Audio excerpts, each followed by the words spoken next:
officially halfway through the 2026 IMSA BP Racing Sports Car Challenge. And that leaves us with just 2 more of our IMSA Airbnb Endurance Challenge rounds to go. Let's welcome ourselves back to America's Motorsports Resort, live from the Virginia International Raceway.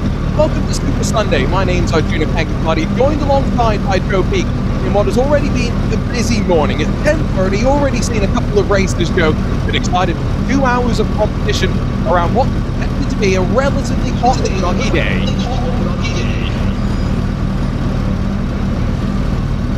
A fantastic track this weekend for sure. It's been a very Houston track as well, so we've had some decent-sized incidents. Hopefully we won't have any here for our race, because we've got about 3 and some miles to try and run around here. Virginia is 0.27 to be exact, over 17 turns to run. Some pretty big name corners here. NASCAR bend always very tricky there at turn 3. Then, of course, you've got Motul, one of the most famous corners. And then back down to turn 17, Hogpin, so crucial to get the run out of it. And back to drivers, some experience. We had 3 races last year.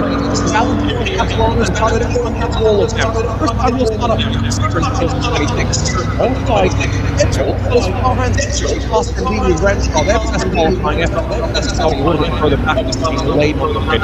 Only driver development today is Travis Field, Gary Baylor, and Pete Williams. Inactive counting Epcot, green machine. Final row of the grid, second of the 4K racing entry is Saturday. Field is takes the part in the number 80, alongside the number 82 units of 4K racing. The 77, and all that qualifying time is drawn up to the color during the qualifying effort. A lot of work to do after taking points halfway through the season. Joe, when we talk about the championship, there's 3 different championships to talk about. The overall IMSA BP Racing Sports Car Challenge Championship, especially important in the bronze drivers conversation. But there's also the specific Airbnb Endurance Challenge Championship. And currently, it's 10 points. That splits Oscar Tuna, Valentino Catalano from Brian Venus and Patrick Cuyolo, which is why the qualifying disappointment is such a storyline for the number 77. Those points with such a short season, it's ultra critical. Can't afford to have a bad weekend at all. There are only 4 races to try and take the title in this one.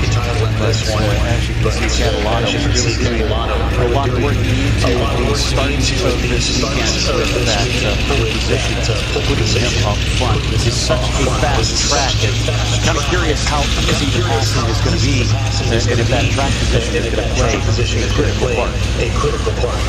The BP Racing Sports Car Challenge is actually here alongside the Michelin GP Challenge around the IMSA Weatherford Sports Car Challenge. However, LMP3 cars won't be racing here, so only one trip to the race facility this year, expecting plenty of action, I think. 2 pit stops expected if you're joining us for the first time this year. It's a new addition to our championship round at the Circuit of the Americas a couple of months ago, and we're going to be driving all the panels regularly. We'll dive into that with the driver change when it comes to time, 2 hours, road onto the box, each LMP3 cars dropping down to the final sector and getting ready to rumble. A couple of new changes as well. New chassis for the FR Motorsports that they've came to Europe, brought it over to the States for the first time. That was the main challenge, in fact, dialing in the new cars with the new updated turbocharged engine. Challenge, elevation, Virginia International Raceway. Let's go racing though for the first of our Airbnb Endurance Challenge round. Long way, 3-5. The challenge from Catalano gets going and instantly under pressure as Lincoln Day. He's spotted in second spot on that front row. Are we 3 wide into the opening quarter? Not quite. Travis still comes back into the inside as we squeeze through the long turn 1. Drop down to about 50 miles an hour as we put the tower down around the outside. Full of confidence after a win at the front class at Mid-Ohio Sports Car Course. Travis still up for second to start this. Tries to cut back back. You can see it dive down to the inside there. Kuyala bounds over the curbs. These cars are not going to like taking those too hard, but a nice switchback down into the snake, and the car behind has to give way. He did not want to try and go too wide through there. There's a reason why he was in the start, trying to get as much of the track position gained with Silver Driver. Remember, all two of these entries are in the Bronze Cup.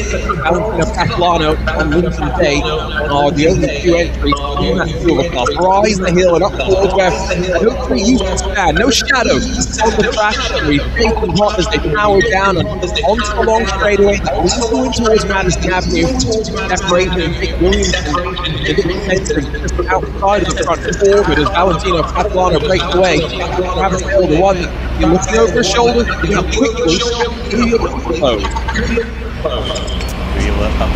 Onto the podium now as we watch Catalano and that orange machine plunge down the hill.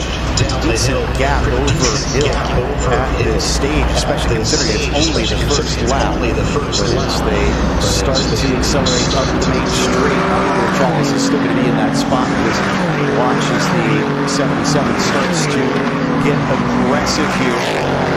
They had a good opportunity, this is I think the 30 and the 87, Siddiqui working on Baylog, coming up towards the breaking of the horseshoe, and Baylog's going to hold on to it. The forehand must be a bit disappointed. He's starting so far back. It's hard to roll out in time. The opportunity goes. See Jagger Jones into the car later, and now Jagger Jones might have some more work. And will up with these three. Sorry, Baylog. Hopefully we'll fire that car off and pull back onto the track. Yellow flag down to one. Unfortunately, there was definitely some damage. His parts were flying off of both cars. And it's a clear track naturally with it being the start of the race. You can see the right rear fender wobbling as he starts to get going. This is a track where you need the aero bits to be all in pristine condition. There's so many fast corners here. Relying on the downforce, coming for the back though. Travis Hill, power down the one again. Straightaway. Catalano already with a 3-second advantage once the field, and I think Kuyala will be thinking, we'll get caught out behind Travis Hill for too long. I've just faced the Catalano. Try and get the power down, rising through the final sector. Back down to turn one. The flames. No, Catalano as he drops through the final sector. The elevation change here what makes this track so great. Fantastic job in the early stages. Hill, though, still experiencing a bit of pressure from Kuyala.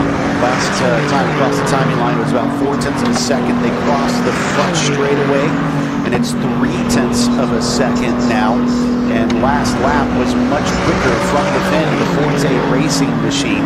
He is putting the pressure on early, and he's got plenty of time on his side if he wants to try and take the position away. There we see the 77 taking a little bit of a poke down into NASCAR Benz, but it is actually very tricky to try and make passes into the corner. We often will usually see passes out of the corner with the over-under. Full course yellow, Joe, and I wonder if that is related to some of the debris from the incident between Siddiqui and Baylog. Still carbon fiber right in the middle of the track as they rise up to the S. That's an entry, Joe, of about 150 miles an hour. It's not a great place for Dave Ray to make off. It's completely understandable that they have to go full course yellow for this one. And you often see cars wind up too wide coming up that straight towards the climbing S's, so they really can't afford to leave that sitting there. It's going to be a danger. Thankfully, that should mean that this is a quick yellow. And if you're that number 13, well, you're probably happy that we've got this, because now they've at least got an opportunity to maybe bring the car in, give it a look over, send it back out, and be back with the field.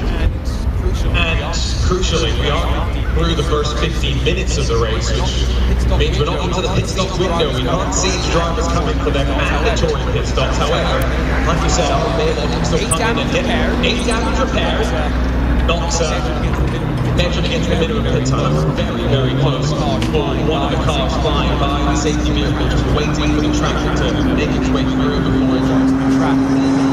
But because we're not into the pit stop window itself, Joe, the pit stop time is also not going to count. So effectively, it's free reign for the teams if they do need to come down and track And if there was any mystery whatsoever about whose body part that was, the bright yellow tells us it was Baylog's car that lost what I assume is the right rear we saw wobbling when he exited.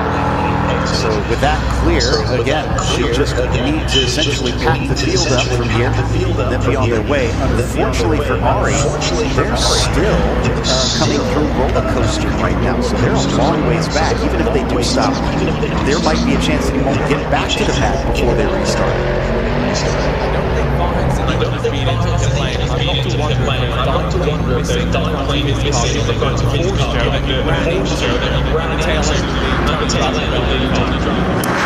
I'll tell you that 30 did carry on, and yeah, I haven't taken a close look at Siddiqui when he went by to see if I could notice anything, but I'm with you. I feel like with how hard he did hit that, those diplanes are sensitive bits of aero work. It's very easy to knock them loose, and like you said, you kind of need them on the corner entries there, get that downforce, and with it being on only one side of the car, that means not only is it going to be lacking some of it, it's going to be off balance because one side is going to have better grip than the other.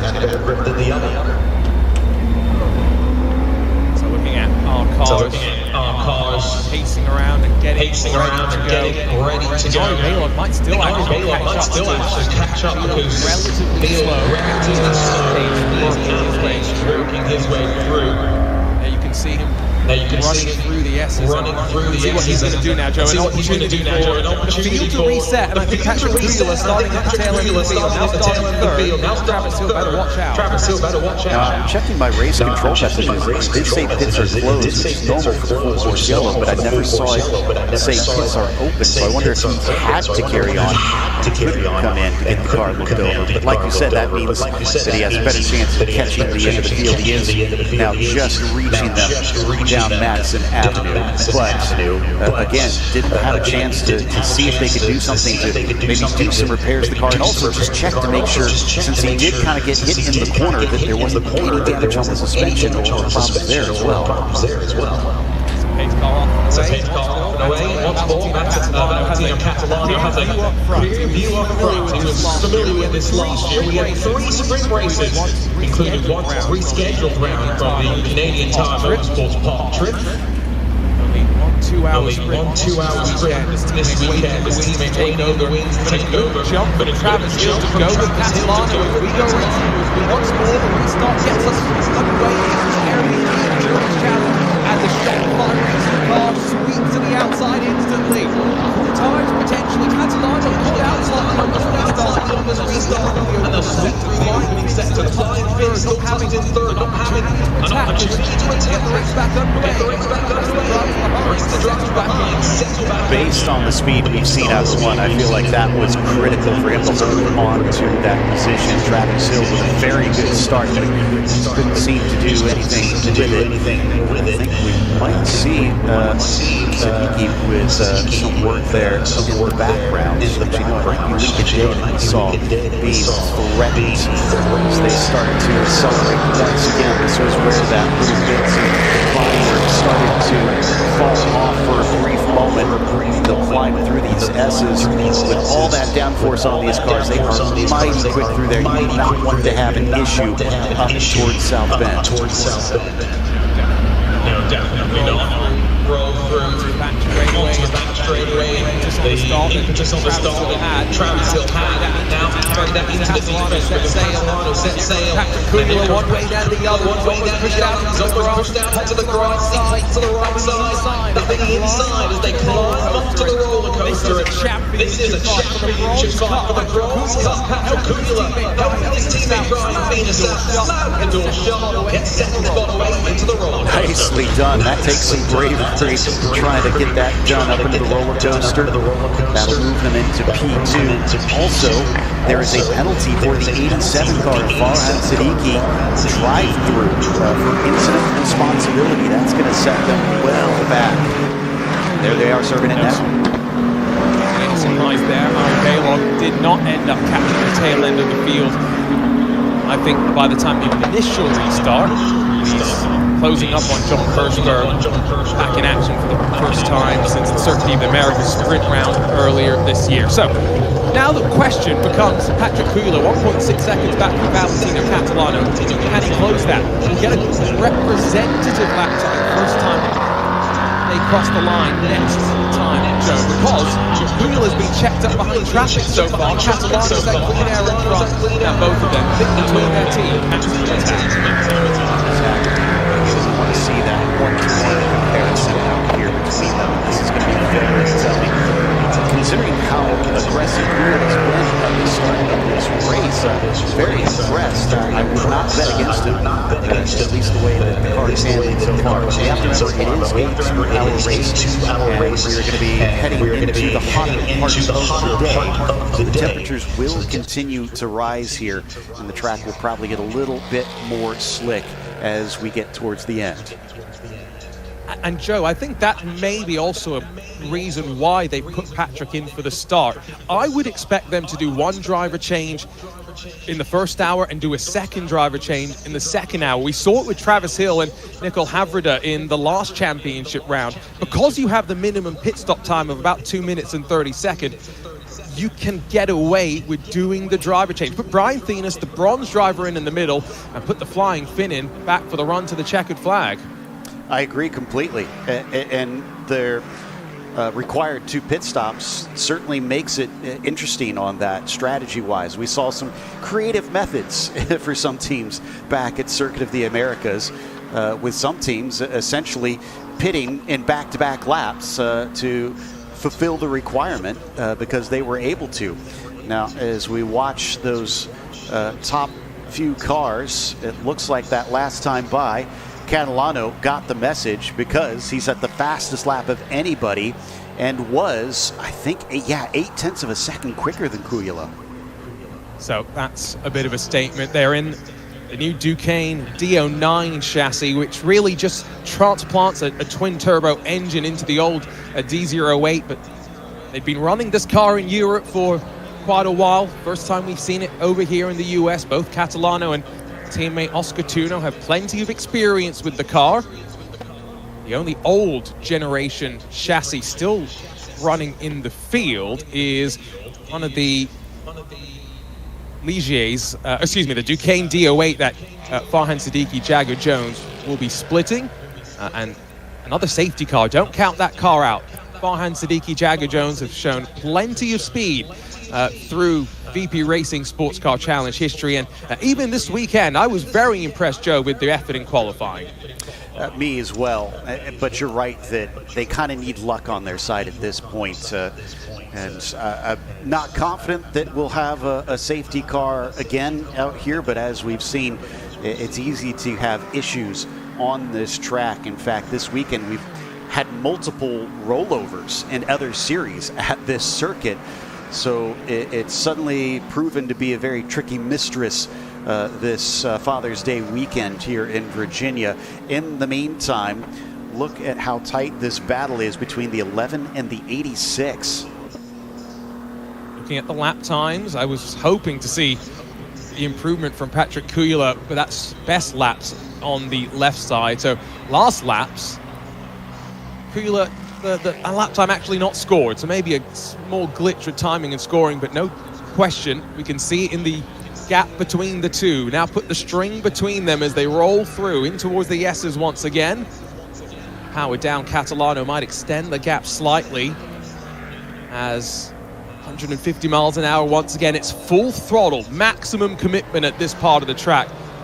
And this is where, if you're in a fight, you are not wanting to be looking over the shoulders. Great spot to sit on the left on the villas and watch all the racing through the left-hand kick, drop down then on the eventual climb up into the roller coaster.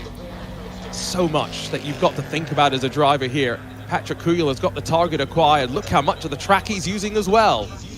This is actually the battle between Williamson and Hirschberg currently. That's the 11 just in front as they head up through Madison Avenue. This is 4th, 5th place currently between the pair of them. By the way, I was able to dig up the time. It was about 0.5 quicker for Valentino last time by, so he continues to extend the gap over Cuéllar.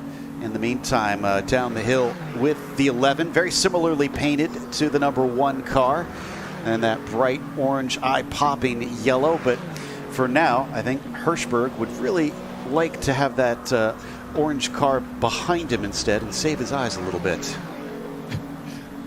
Great to see him back. His incident at the Circuit of the Americas was quite a big one. Ripped the front and rear off the car and sat out a couple of rounds and back in action.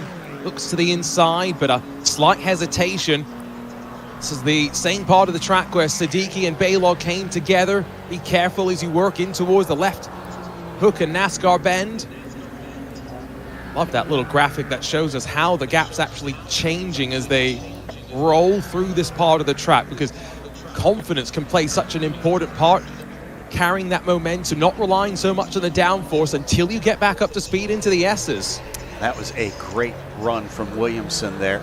Get himself out of reach from Hirschberg coming up towards the climbing S's. I think the real critical one on the lap is that exit out of Oak Tree, turn 12. So watch for that to see who gets the throttle down better. It is the longest straight on the track, the run up towards roller coasters. So that is why you can't really afford to be slow out of there.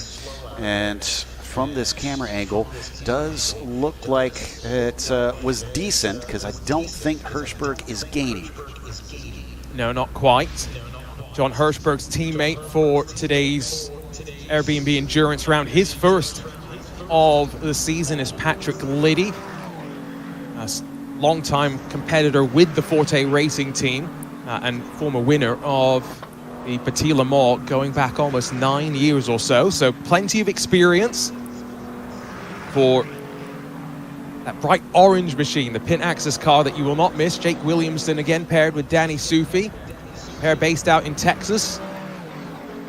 Danny Sufi's been running this car quite a bit. You'll have plenty of experience to share with Jake Williamson, including how to defend slightly tighter entry in towards turn 1. Deprives Hirschberg the opportunity to attack once again. And this is a narrow track. It's not the widest place. Imagine if we did have traffic mixed in as well. What a crazy race it would be. It would be something wild. So yeah, I'm curious if the drivers are almost relieved that we don't have quite as many cars that are out there right now. This is a lot of pressure from Hirschberg. Thought that maybe he was going to have it down into the first corner, but great job by Williamson to break as deep as he did. Prevented an opportunity through there. By the way, Valentino, another fastest of anybody last time by. He's had a few purple laps already in this race. He's pushing hard. Gap steady though, about 3 seconds between the leaders, and Kula's punched in a purple first sector and gone faster in sector 2 as well. So they are trading blows back and forth. Not a great exit there from Williamson though, a little bit tight, and not the most momentum carried onto the back straightaway. However, Hirschberg not in a great position to take advantage, and you can see from the sector times the great fight that they are involved in slowly costing them just a little bit slower in sector 2, a lot slower in sector 1 as well. And Williamson definitely looking over the shoulder, missing a couple of apexes here and there, but still placing the car in positions that Hirschberg can't make his move. Up front, Catalano, again 3 seconds the advantage. Kuyel has stolen away though the purple lap in this race. I just noticed that as well. So another response, and looks like those two are going to be swapping back and forth. Very close on pace so far. Meanwhile, just behind them, Hill has been kind of slowly losing that time. It's now nearly 8 seconds behind them. But we cannot seem to get away from this battle for P5. Williamson versus Hirschberg, as Jake still holds the advantage for the time being. John discovering that it does look like track position is pretty important. I had asked that question a little bit earlier on. I would say that this 86 is the faster of the two, but just can't seem to do anything with it. Now, John raced here last year, only in 2 of the races. He wasn't in the makeup race that we had for the rain at the Canadian Tire Motorsports Park. So he had some experience to fall back on of his own coming into the weekend. Although slightly different conditions, I would wager. Coming here in August, it's only going to get warmer and toastier, especially when we talk track conditions. Humidity only likely to rise as well. Speeds climb up towards around 160 miles an hour if you slightly trim the car out here as you head up into the highest part of the track at the roller coaster. But Williamson settling down after a couple of nervy laps and much more tight on this lap alone. Speaking of tight, the gap continues to shrink at the front of the field. Another purple lap from Patrick Kujala, half a second quicker than Valentino Catalano. Now, it's showing Travis Hill in pit lane. I'm trying to look and see if I can spot where he is. Is this within the pit window is the big question. It should be. We are now officially 21 minutes into the race, and this is what we saw at the Circuit of the Americas. Travis Hill will jump out, Nicole Havrida will jump in, and they'll do the same in about, I would guess, about an hour's time or so. These cars can run relatively long stints, but again, it's about maximizing when you put your drivers in at the right time. I think that is the simplest way to put it, but it's always a lot trickier in action to make it all work out and get your timing right. As there we see those top two. That's what 2.5 seconds looks like between them, which certainly seems big at this point, but I can tell you, there's another purple second sector there from Kujala, and that is basically the S's up through Oak Tree and most of the back straight. So that car is really hooked up right now. The big question is, what's it going to be at the end of the lap as they cross the line? And is anybody going to respond to that 2 car and also take their stop? Doesn't look like the top 2 are going to react.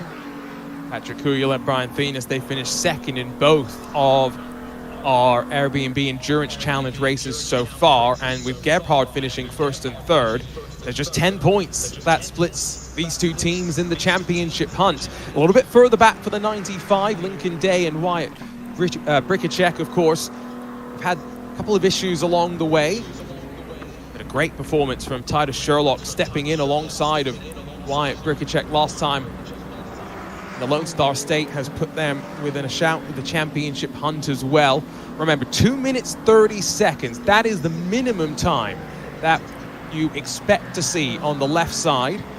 It's 2 minutes and 25 seconds, but we'll give them a bit of buffer just to make sure they don't cut it a little bit too close. 2 minutes 13, that's a little bit shorter than I would have expected, though. It's a lot a bit shorter, if we're honest, and we did see some penalties that helped decide the race back at COTA. In fact, I think we had a few at Sebring as well, so kind of surprised this far in that we're still seeing mistakes on that minimum pit stop time. So teams really need to make sure that they get that sorted out, because it can turn what could be potential podiums, potential wins, into sending you well down the order. Yeah, and you know, that's 10 seconds or so shorter, and that the time is measured from pit in to pit out. It's not just the time you sit in the box itself, it's the entire time in pit lane. I was commentating on the Nürburgring 24 just after our last Airbnb Endurance round, and there were teams that were cutting it by tenths of a second. They had figured it out to a mad science. I don't have the mental fortitude to risk it, but clearly these teams are going to try and extract every advantage that they can. Word from Joey Atterbury down in pit lane. We'll hear from him plenty as he tries to grab a word with the drivers coming out of the car, and hopefully before they get in as well. But the word is Forte Racing on the pit wall. So the question is that the 77 getting ready to put Brian Venus in, or is the 86 getting ready to take John Hirschberg out? Well, he's saying that Venus is suited up, so I'm going to take a guess that it's that car that's going to be switching out their drivers shortly. So they're already prepared, ready to go, probably doing the strategy that you said earlier of fill the middle part of the race with your less quick driver, get some steady laps in, make sure that you have the fast driver at the start and the end, just in case we do get those caution flags to bunch the field up. I'm not hoping for the cautions, but anything is possible, even in a race with a relatively small field. wondering if it's going to also be a sticker set of tyres for Brian Venus to jump in with a 50-point advantage over Travis Hill in the bronze drivers championship standings. That championship spans across both the sprint rounds and the endurance rounds, and Brian Venus, multiple bronze driver champion, wants to hold on to that crown. Travis Hill, a victory at Mid-Ohio, coming after the team behind the scenes at Tooth Autosport, Shopify Racing, had to thrash to get the car ready. They had an incident in testing. Great effort to get the car back and working. Let's see the crew in action, though, as here comes Forte Racing. Patrick Kujala, flying Finn from the back of the field up to second. He'll step out and strap Brian Venus in to rock it off back around VIR. Remember, there is a minimum pit stop time if you're new to this series, so they will finish up the work, hopefully will finish up the work, and then the car will have to sit for the remaining time, but that does mean you want to be as efficient as you can so that you can kind of look things over, double check your work, make sure that you are in and out, because you'll need those quicker stops for other situations, even if you won't necessarily need to be as fast as possible here in the endurance series. But it looks like they just about have those tires replaced, as Venus is already in the car and just about fully strapped up and ready to go. Right-hand drive on this machine should be able to shut that door hopefully soon. Taking quite a bit on those belts. Such an interesting change from WeatherTech sports car pit stops with the air jacks, the wheel guns and everything. Much more slow pace, not pedantic by any means. Nicole Havrida for the Shopify Racing number 2 into pit lane. It's drive-through penalty. Update from our IMSA team. It's a 2-minute 15-second minimum pit time. Slight typo on the notes that I saw, which means they were actually only about a second and a bit short. So the margin there, Joe, a little bit less than I thought. There we can see the timing on Kujala on the left-hand side of the screen as well. That's our leader, Catalano, circulating around. And now that we've had a pit stop from both Hill and Kujala, the gap up to 24.6 seconds. Now that is going to obviously go back down again, as there we saw the 77 return to the track. Now, unfortunately, since the lap times are less than 2 minutes around here, those long pit stops means that you will go a lap down during your pit stop. Yeah, good catch. Means the track position battle might actually be relatively important if you get stuck behind someone. Brian Venus, the buffer, about 2.5 seconds, the minimum pit time, but he is a veteran of the VP Racing Sports Car Challenge with so much time in this car as well. He'll be right up to speed. 40 starts earlier this year in the championship. Plenty of podiums, plenty of top 5 finishes, as well as the Bronze Cup Championships he's added to the trophy cabinet. Jake Williamson, now about 4 seconds behind of John Hirschberg, with the move having been made, dropping down. With about 30 minutes complete, I wonder if you haven't already done a driver change, Joe, the likelihood is you're going to try and finish out the minimum drive time for your first driver, swap around, get the second driver into the end. Exactly, and I'm glad that they have all the strategists to do that math, because that is not my strong suit, to get that stuff out of the way. This is where you really need to make sure that the team is on the ball, everybody has got it all worked out. Now granted, they're all going to come in with a plan. You always go in with a plan, but then as soon as the race happens, it's always going to unfold in unexpected ways. We've already seen the quick yellow out here, so I'm sure that everybody's had to adapt slightly according to things, but once those plans get interrupted, you also have to have essentially B plans, C plans, things in place in case what you want to do is thrown off and is no longer ideal. You have to know how to react in this series. About 10 minutes away from minimum driver time being complete, at which point like you say, react if you're a strategist and maybe make the change. Would prefer to avoid going a lap down, which might have an impact if we do get that safety car that we've talked about and the field gets packed up and pit stops get mixed up. Joey Atterbury is going to try and steal Patrick Kujala to get a sense for how the track conditions are, how the stint was as well. It's a relatively short stint, but we did see at the Circuit of the Americas, Joe, drivers drained. It was hot, it was muggy, and these are physically demanding cars. They've got basic traction control, rudimentary, as Brian Till has described it, but no ABS, and you're working hard behind the wheel. And this track, especially at this time of year, is always brutal. I mean, you can see also the windscreens are going to need some cleaning because there are plenty of bugs around here thanks to that humidity. And the drivers are going to be beat. The other series that we've been working with this weekend, they've been getting out of the car and just dripping sweat. It's not the hottest you've ever seen. I mean, it's about 84 Fahrenheit air temperature right now. We've seen worse, but it's just the fact that, especially in these cars, it's probably going to be stifling with all of that just circulating around you and no airflow. Might have a cool suit, but air conditioning is a luxury in race cars. The new Lamborghini Temerario GT3, that's apparently been designed in such a way that it gets enough airflow to the driver that they were saying they don't think they're going to need the air conditioning system, which quite crazy to think about going into next week. Salen's 6 hours of the Glen, where hoping for Chamber of Commerce weather and maybe a lack of rain. Under fire, Nicole Haverda sees the flashing lights behind as traffic tries to make its way through. This is another part of the pit stops that will be a major complication. How aggressive does Valentino Catalano want to be coming into what is a tight and technical section to close out the lap?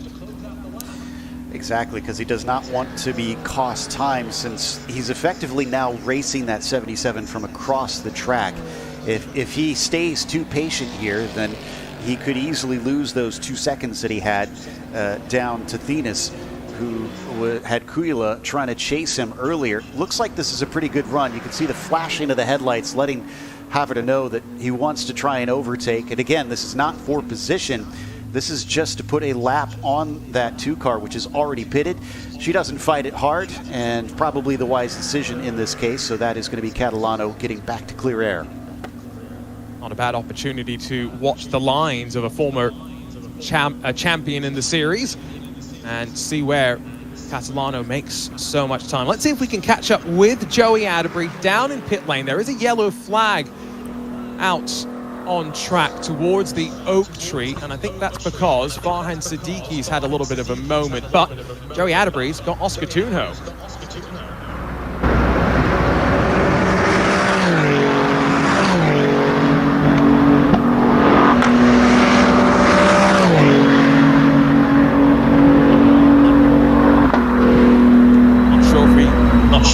Joey, unfortunately. There is Farhan Siddiqui out of the final corner. 90-degree angle to the exit. That's a dangerous place to be, Joe. Yeah, I'm glad he at least got it off of the racing line when he had some clear track, but it seems like they're still struggling. Now they're going to do a 3-point turn to get this going. And he does have the 95 approaching, so he's going to want to start getting it moving. Thankfully, it finally creeps forward, and we've already seen that earlier today with other racing, that coming out of that corner you can just get a little bit too eager and wind up spinning the car, especially with your with how inviting that extra pavement is off to the outside. But you got to remember, these cars are so low slung, and there are curbs that if you straddle them wrong, you can upset the car, and that also can send you around. And I said rudimentary traction control. It's not going to help you out too much, especially if all it's really doing is cutting the power quite aggressively. Might upset the balance even further. Winding out through the opening sector with just 5 minutes to go until that pit stop window is open. Will Valentino Catalano hand over to Oscar Tunho? Well, before that, let's see if we can catch up with Joey Atterbury down in pit lane.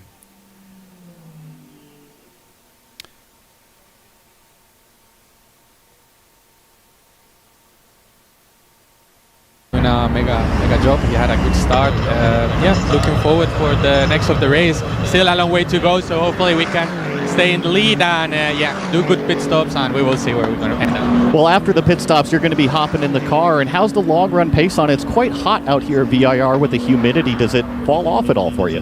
Well, it will be tricky. It's really hot right now. The track temperature is super high, but looking forward to drive. For sure, it's a little bit weird to see the race outside. I have done the start of the race, the last 2 races on the Endurance, so yeah, looking forward to getting the car and hopefully do a good job. Well, good luck out there. We'll be watching. Back to you, Arjuna. Last year was Oscar Tunjo's transition year into the VP Sports Car Challenge. He didn't actually compete here at VIR, so maybe not a surprising call to put Valentino Catalano in for the start. Oscar Tunjo leads alongside of Catalano in this Airbnb Endurance Championship, of course. Not just the race, championship points as well. But Oscar Tunjo's the season-long VP Racing Sports Car Challenge points leader as well. So it's been a good year so far for Gebhard Motorsports and for Oscar Tunjo, Joe.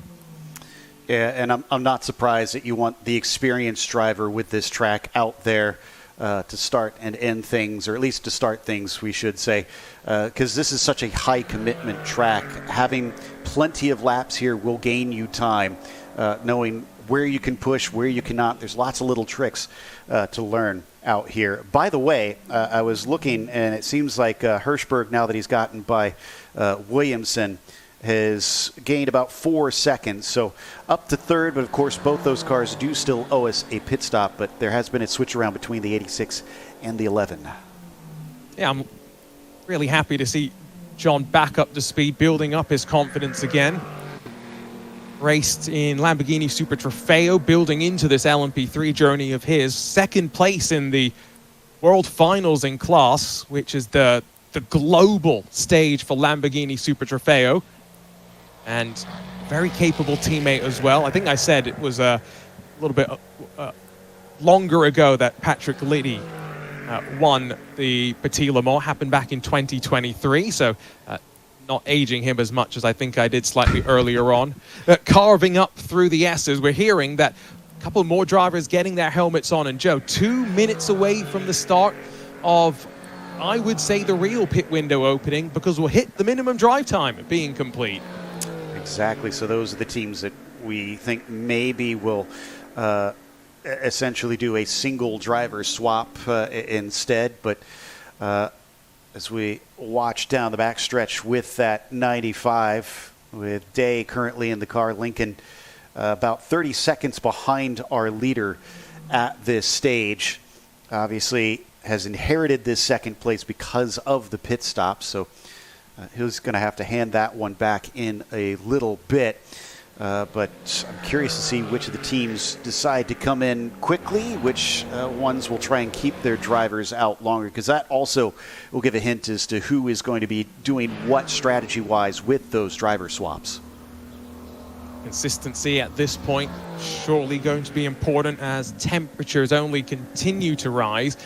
I see the air temperature is measured at 86 degrees Fahrenheit, so climbed up just a little bit more as we reach towards the mid part of the day here, just north of the Virginia and North Carolina border. If you stay at the hotels that a lot of the teams and staff stay out, the road to Virginia International Raceway crosses you back and forth across that border just a little bit. That's neither here nor there. What a wonderful track it is. So much history. After opening back in 1957, the track unfortunately fell into a bad state, reopened 26 years ago, and Connie Nyholm and the team have done a great job. Joe, I'm a little bit jealous. I'm sitting here in the Global Broadcast Center, aka my home, with air conditioning. You're there at what is a wonderful track, and it looks like a picturesque day as well. Oh, it's been a beautiful weekend. We've been enjoying it for sure. And yeah, this has become one of my favorite tracks to visit. By the way, I was looking at the lap times recently. Catalano is going to put that one car way ahead of everybody by the time the first stops are done. It was the only car within the 144s. The next fastest, 146.2. That's Thenis. That is nearly 2 seconds difference per lap. That is huge. But again, it's why this format for the Bronze Cup's interesting, because you have to balance the pace between your two drivers. Joey makes a comment, 86 but muggy, and I think that's a big part of the story that we'll end up talking about at the end of the race, when drivers maybe finish an hour and 20 minute stint. Here comes Lincoln Day into pit lane. I think his drive time now complete. It'll be over to Wyatt Bricacek. There is a second pit stop, let's not forget, that they'll have to do to top off on fuel to get to the end. But I'm expecting Bricacek to be running to the checkered flag. Yeah, same here. 3 cars now taking their stops simultaneously. Let me check to see if there's anything from race control on short pit stop. So yeah, drive through from the 2 car.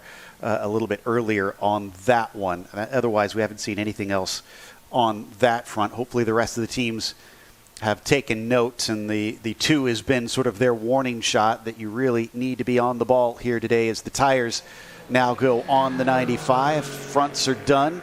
Rears now get placed as the single lug nut is tightened. Again, they do have plenty of time in this situation. But as they switch around to the right-hand side, more Michelin's going to be replaced. And then once those are done, they can start to refuel, as they cannot refuel and do tires at the same time. It's taking a while to get the right rear on, but again, slow but steady gets the job done. You're not in too much of a rush. 2 minutes, 15 seconds. Again, your target time from pit entry to pit exit. Joey Atterbury just had a quick word with Garrett Grist, who is partnered up with Ari Baylog in the number 30 Tony Driver Development. Ligier, their car has got significant damage after the contact in the opening sector with the number 87. Lots of high-speed impacts, which is not ideal around a track like this. Also braking impacts, so kind of a double whammy, it feels there, Joe. Yeah, that's essentially going to be all the handling of the car that feels out of whack. All you've really got is corner exit at that point. At least that's the good news, because you need a confidence to try and get the speed down these longer straights. Really, there's 3 super long acceleration zones right here on Madison Avenue that we see, which is the longest. I've already mentioned that the second longest is the front straight from Hogpen all the way down to turn 1. And then one we don't think about as much is the exit out of turn 5. You're on throttle all the way through the snake, up through the climbing S's until you get to turn 10 at South Bend. That's a very long stretch, even though it's not a straightaway like we see with the rest with the other 2 parts of the lap. So you really need to have a good run through 4 and 5, getting your foot on the throttle. Like I said, I think the pit stop window for these teams wanting to swap their first driver out and put the second driver into the end is open. Ari Baylog in. Lots of damage at the rear, as we heard. And let's see if they're going to potentially, once the driver change, the fueling and the tires are done, do some work there at the rear. John Hirschberg, a good pit stop for him, and it doesn't look like he's got out, so he'll stay in and put Patrick Liddy in the last hour of the race. But Wyatt Bricacek, Tony Driver Development, had those stunning Texas suits for the last round of the championship. Not sure if they've got a Virginia flair going on, but Bricacek was one of the quickest across our sprint and endurance rounds in the Lone Star State. Let's see what he can do out on track. He did have a spin in free practice 1, and that was after the checkered flag, Joe. And that always dents your confidence. So let's see how he settles into this rhythm. But look at the pit stop times. That's what I'm concerned about, Arjuna. That's 3 more that are under the 2:25 that we were told was the minimum. Correct, 2:15. Apologies. Okay. Yes, that's my fault. My fault. Well, I had heard the 2:25 earlier this weekend as well. So, but look at the damage. Now we get finally a close-up view on what this has cost them. I mean, that is essentially that entire right rear. It's going to be so off balance through the high-speed corners.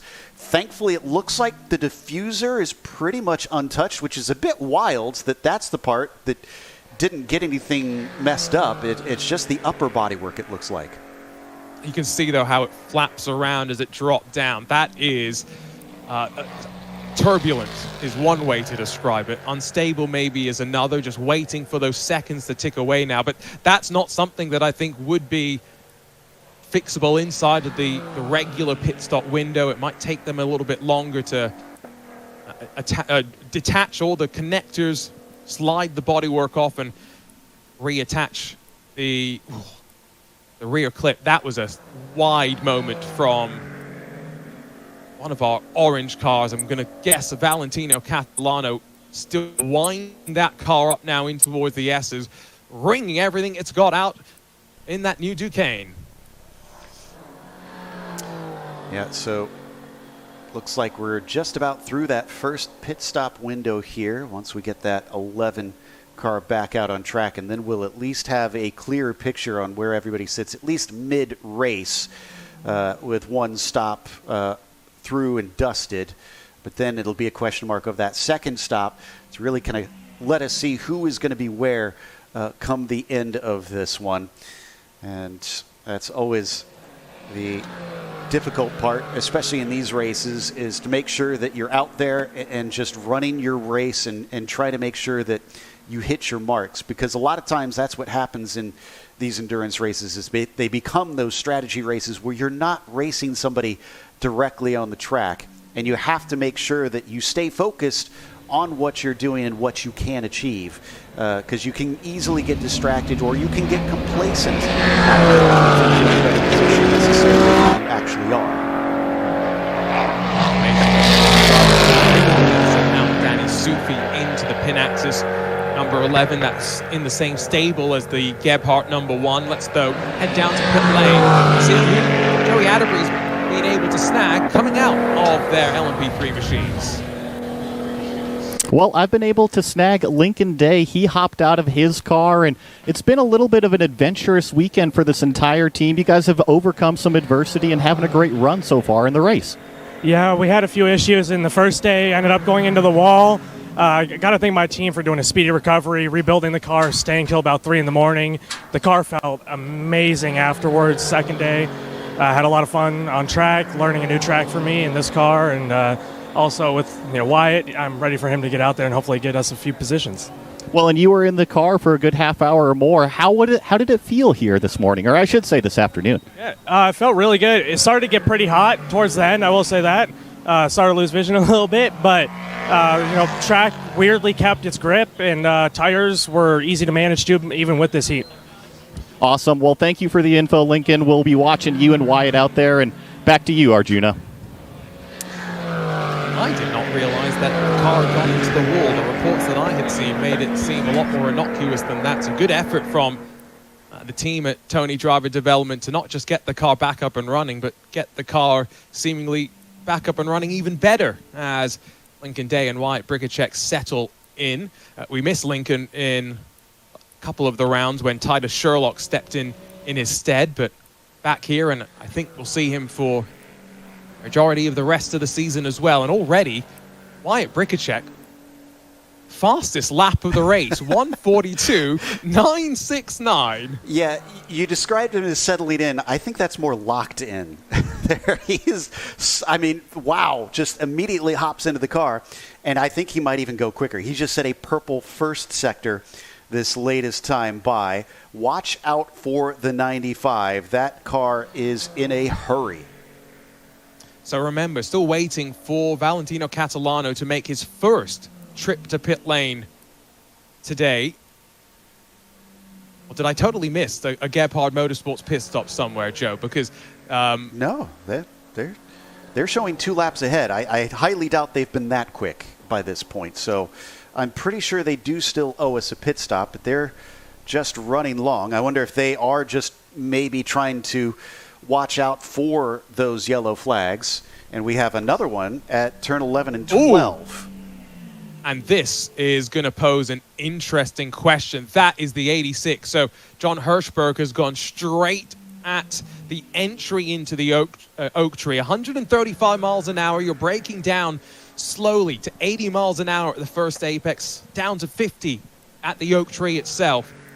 That's going to be difficult to back himself out. And if I'm Valentino Catalano, down to pit lane as soon as possible, get my pit stop sequence started before potentially a full course caution begins. I think that car might be stuck because it looks like they're trying to get it moving, but just simply kicking up dust at this stage. Catalano's just coming to pit entry now, and it looks like he's made it. He is in pit lane. So I don't think I'm surprised. There's another part of me which is thinking if they stay out there, does that change how they think about their strategy? But regardless now, if we do need the safety car to come back out, it will still be Valentino Catalano and Oscar Tunho. Driver change having been complete, but in the lead of this race, crucially. Bit of a margin back to Brian Thenis, who's losing a couple of seconds a lap to Catalano, but that was all in the script, remember. The bronze driver steps in, expecting him to be a little bit less consistent than what we saw from the Flying Finn. And Oscar Tunho very carefully places that seat insert in, and now gets strapped in by his teammates. So as they wrap that one up, it is interesting to see they're doing the reverses. We do have a full course yellow. Looks like the 86 has not been able to remove itself from the tire barrier. So this worked out pretty beautifully for that one team. There we can still see them. But yeah, I find it interesting that we saw other teams going for the tires first and then switching over to doing the fuel second, whereas the one team elected to do the reverse. There's nothing that says that you have to do one before the other. And I love seeing the different ways that they think about this. It's even in a competition where the pit stops aren't as tightly timed. You know, sometimes you'll look at IndyCar pit choreography in particular, and small changes can have big impacts. And so I love seeing those unique ways that teams have found their speed. The Colombian flag on the left side of the rear end for Gebhard Motorsports, the German flag on the right, and now just waiting for the seconds to tick away before back out onto track. The number one will pull, and what a weekend they have been having as well. As much as, like I've said, it's a new chassis to the championship for the team, they've got plenty of experience of the car in Europe, Joe, which is a great thing for them to have the notebook to fall back on. Okay, you see our flagman Tom waiting patiently for the field to come through. Safety car actually has already picked up the front as our crews make their way over to the stopped 86 car. And based on the tire tracks, that looks like that was not a spin into there, but just a straight shot. So not sure if they had locked it up or if there was some sort of mechanical failure on the car. Usually we don't see them quite with two straight lines heading directly into the tires. Waiting to see if driver gets out, make sure everything is okay. Again, remember, no ABS, so you see a couple of tire marks, but not really too much that indicates locking of the brakes past the apex of the corner. Back out onto track, by the way, for the number one. Oscar Tunho confirmed behind the wheel. And we'll just wait for the timing to cycle through. I'm excited now, though, to see how Wyatt Brikacek is going to attack on a restart, because Brian Thenis in front of him. One car done. Now the race lead is the next target. Well, that race lead is going to require an extra lap, though, I believe, because I'm showing as Tunho a lap ahead, I believe, of Forte Racing. I think because of the yellow, they've essentially gotten a free lap. So they're sitting very pretty at this stage, and we're already halfway through this race. Now the car finally gets going. So, yeah, it looks like it was just simply wedged underneath those tire barriers. I think also part of it was that the rear tires had been basically parked perfectly on one strip of gravel that had been on the outside of the corner, maybe just at a slightly wrong angle, entered in. I don't disagree with what you were saying about being a lap ahead, but I'm just, like I said, waiting for timing maybe to cycle through. But it might have worked out very favorably for our race leaders, and the rest of the field then compressed amongst themselves. Thenis, Brikacek, Sufi, Grist, Havrided, Jagger Jones has got in to replace Farhan Siddiqui, and John Hirschberg will end up being a lap or two down after being buried on the outside of turn 11. Still 86 degrees Fahrenheit, though. It's only going to get warmer as we sit here under safety car speeds. Sorry, I was looking through, and we can see that Athena's up at the front. So theoretically, they will be on the lead lap, but they'll need to be waved around. So it was close, but there we get the message: prepare for pass around. So they were waiting for the track to be cleared before they get to that part of the procedure. And so the dancing ants on the top right of your screen will see, hopefully, the majority of the field get back onto the lead lap. I don't know if Shopify Racing, Fast MD with Remstar, the number 2 and the number 87 will be able to go through. I think it's only a couple of them, yeah. Yeah, I'm trying to figure out where Oscar Tunho is. At the very least, Thenis, Bricacek, and maybe not even Wyatt Bricacek. I think he might actually be behind Oscar Tunho. Sometimes difficult to pick Tunho and Sufi apart. Exactly. Yeah, we've got those 2 orange cars in there, and trying to figure out which of them is which currently on the screen. So hopefully we'll get our answer soon enough, since the pass around is happening. Apparently, maybe radio's not working as well as they should, because they're telling them to pass around, but cars are not going by the safety car yet. Ooh, and there was a nervy moment there. Sorry, Joe. I got very worried. I think some drivers may be a little bit confused as to what they need to do. Now, part of this is the pass around. Teams are meant to kind of tell their drivers themselves, and I think finally the messages have come through. Like you say, maybe a dead zone for radio communications, but finally I do see Bricacek as being included in those that are clearing themselves up the road. But Thenis he should get the wave around here. Apparently something must be going wrong with communications, and now at least one of those 2 cars gets the message and carries on, and that did look like a good chunk of the field that did get their lap back. And yeah, so there we now see our leader, the one just behind Thenis, who should be our second place car, but they are failing to adhere to the wave around, apparently.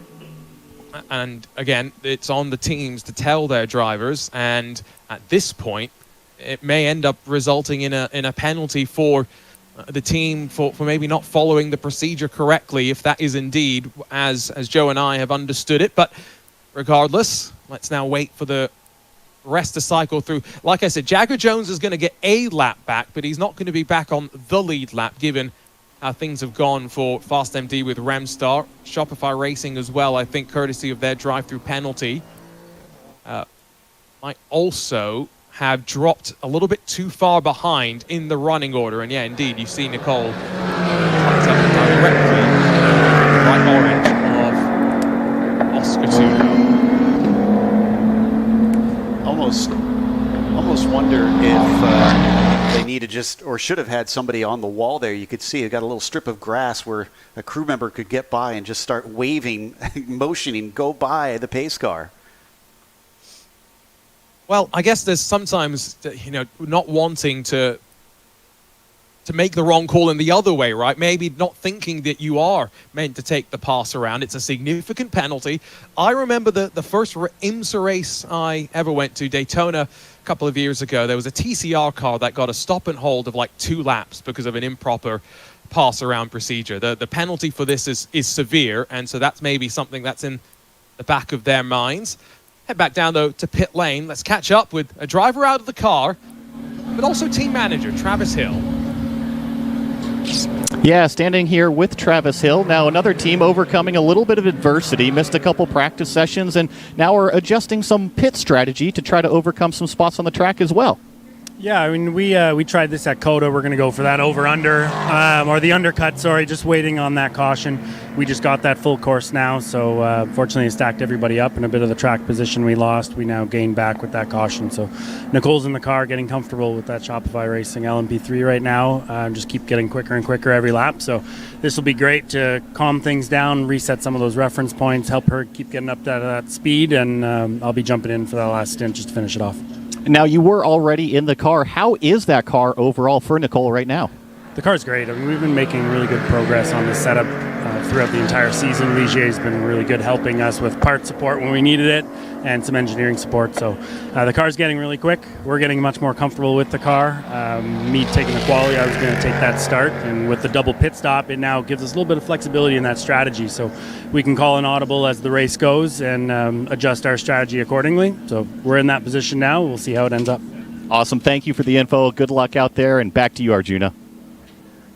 He mentioned support from Ligier. They actually, after their crash and testing at Calabogie, their local track, brought the car down to Mid-Ohio in preparation for the last sprint round of the championship, and got a lot of help from the team at Ligier. So that was great, but also great to see the pace car peeling away, and Oscar Tunho, Wyatt Bricacek at the front of the field will get ready to go, but with Brian Thenis just in front of them, Joe.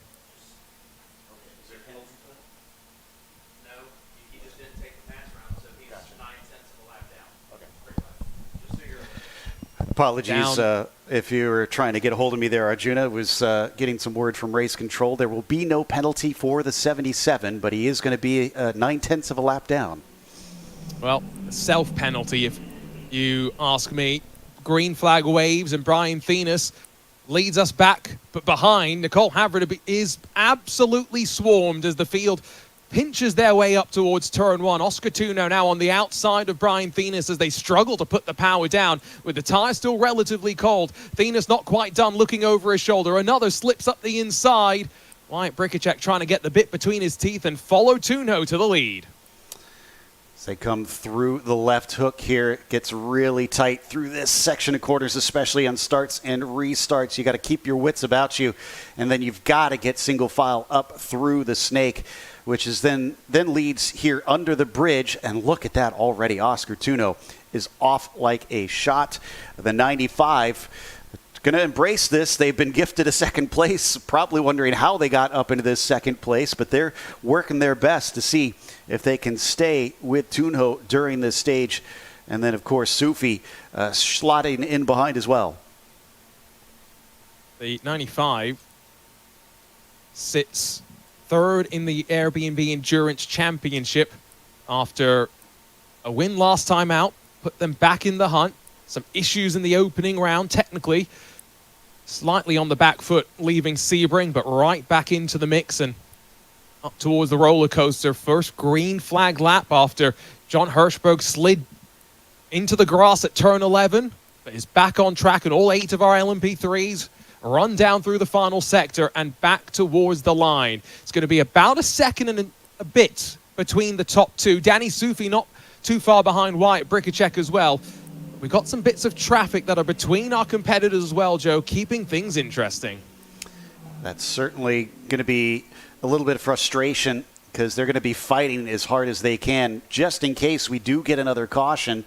You don't want to give up just because you're a lap down. As we can see, that can change around based on strategy, based on just sometimes the evolution of the way the race goes.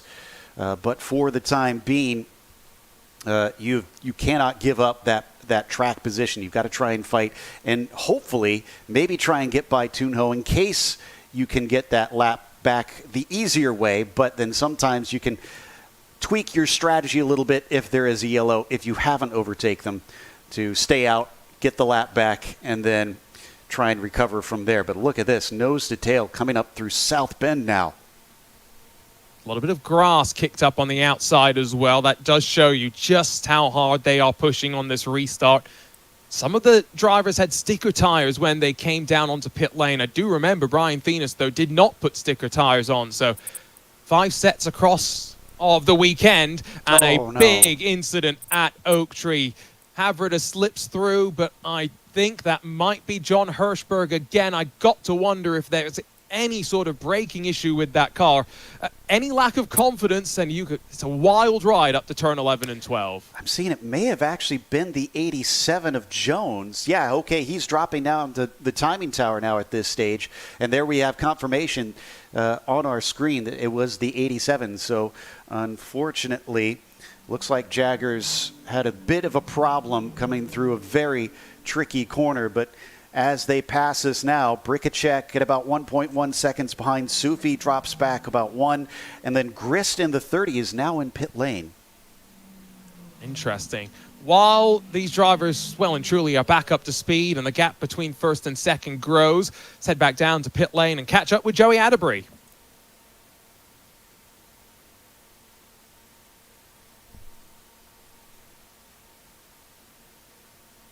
See if we can grab Valentino Catalano for us in just a little bit, because I'm very curious to hear what's going through his mind after starting this race. There is the number 30 in pit lane, and here comes the crew getting to work. Sticker tires going on. Okay, so this is a scheduled stop then.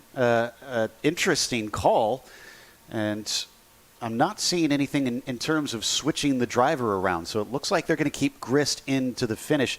Actually, wait a minute. Is this just a single tire? Did they maybe have a cut? No, excuse me. They're going to keep continuing around. Thought for a second that maybe this was something else. So, yeah, back to what I initially said, that they're just stopping for their final stop very early. And I think Joey's just taking a look over the pit wall for us, and there is bodywork damage that's been cutting the tire. And so now finally they are having to potentially do some remedial work. They'll first put the new tire on and then maybe just double check the clearance where the bodywork has been rubbing on the tire itself to then adjust any relative clearance they need. One more tire to complete though. Don't forget the right front as well. We're hearing that it is sticker tires. You can see the nice bright sheen on them. So they'll have fresh rubber to try to take them to the end with a hot day like today. I'm sure that'll be hugely appreciated. We'll see how much that improves on the pace, even though it is compromised, as more of that bodywork just almost pathetically wiggles as it comes off the jacks. And looks like they're getting ready to send them out. I saw a wave from the hand, and off they go. So while that happens, I think they may actually now be able to get to the end from here. The question might be fuel, if it's will take them 52 minutes and hopefully no more tire rub that's going to cut down the sticker tire that they've put on the car. 1.3 seconds the gap at the front of the field. Oscar Tuno put in the fastest lap for him last time by. So he's trying to keep the pressure at bay. His teammates watching with bated breath in pit lane, and Joey Atterbury standing by.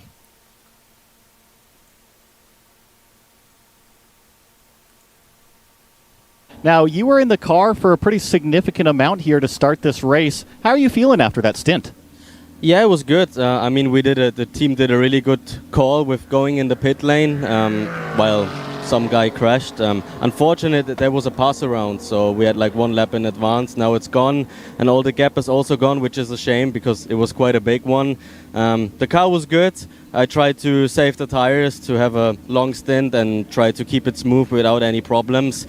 So now Oscar needs to get his elbows out and needs to fight. Will be tough because the guy behind him is also quick, but I believe in him. He's good, so let's see.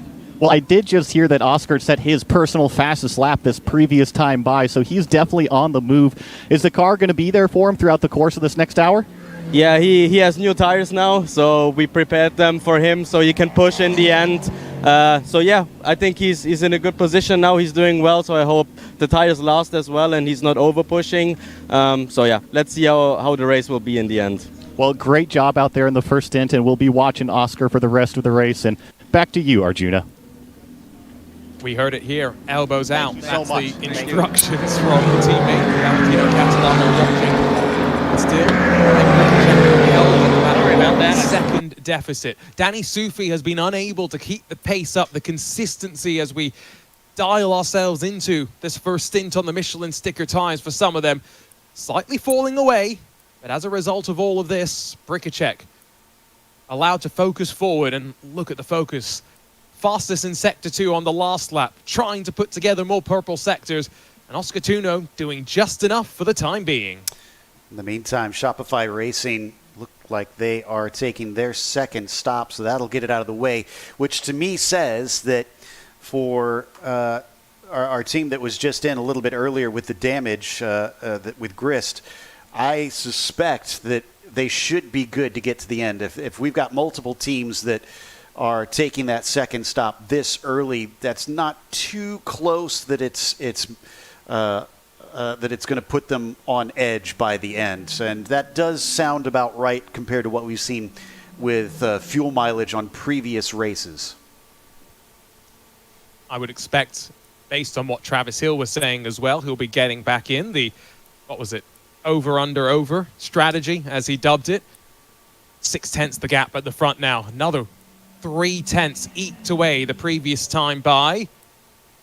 And wringing the neck out of that car. The white and red Tony Driver Development number 95, right up to the edge of the track, coming out of NASCAR Bend, and now full power all the way to the top of the South Bend as you run towards the S's. This is where the cars will be most at their element, Joe. And with no GT4 traffic like some of these drivers experienced last year, they're not having to think about and set up some of their moves relative to traffic. And like I had mentioned earlier, it's probably such a relief for some of these drivers. Oh, as that isn't off. And that's down at Oak Tree once again, and he does wind up in the tires. Can he get it pulled out and get it going is the question. And unfortunately, it does hit the corner of the car, less than ideal, because that can easily cause damage. And into the tire bundle, Wyatt Brikacek just pushing that little bit too hard. Oscar Tuno absorbing the pressure, and instead of braking, Wyatt Brikacek pushes himself over the line. And I think, Joe, based on what we saw from John Hirschberg, that car's not going anywhere without any help.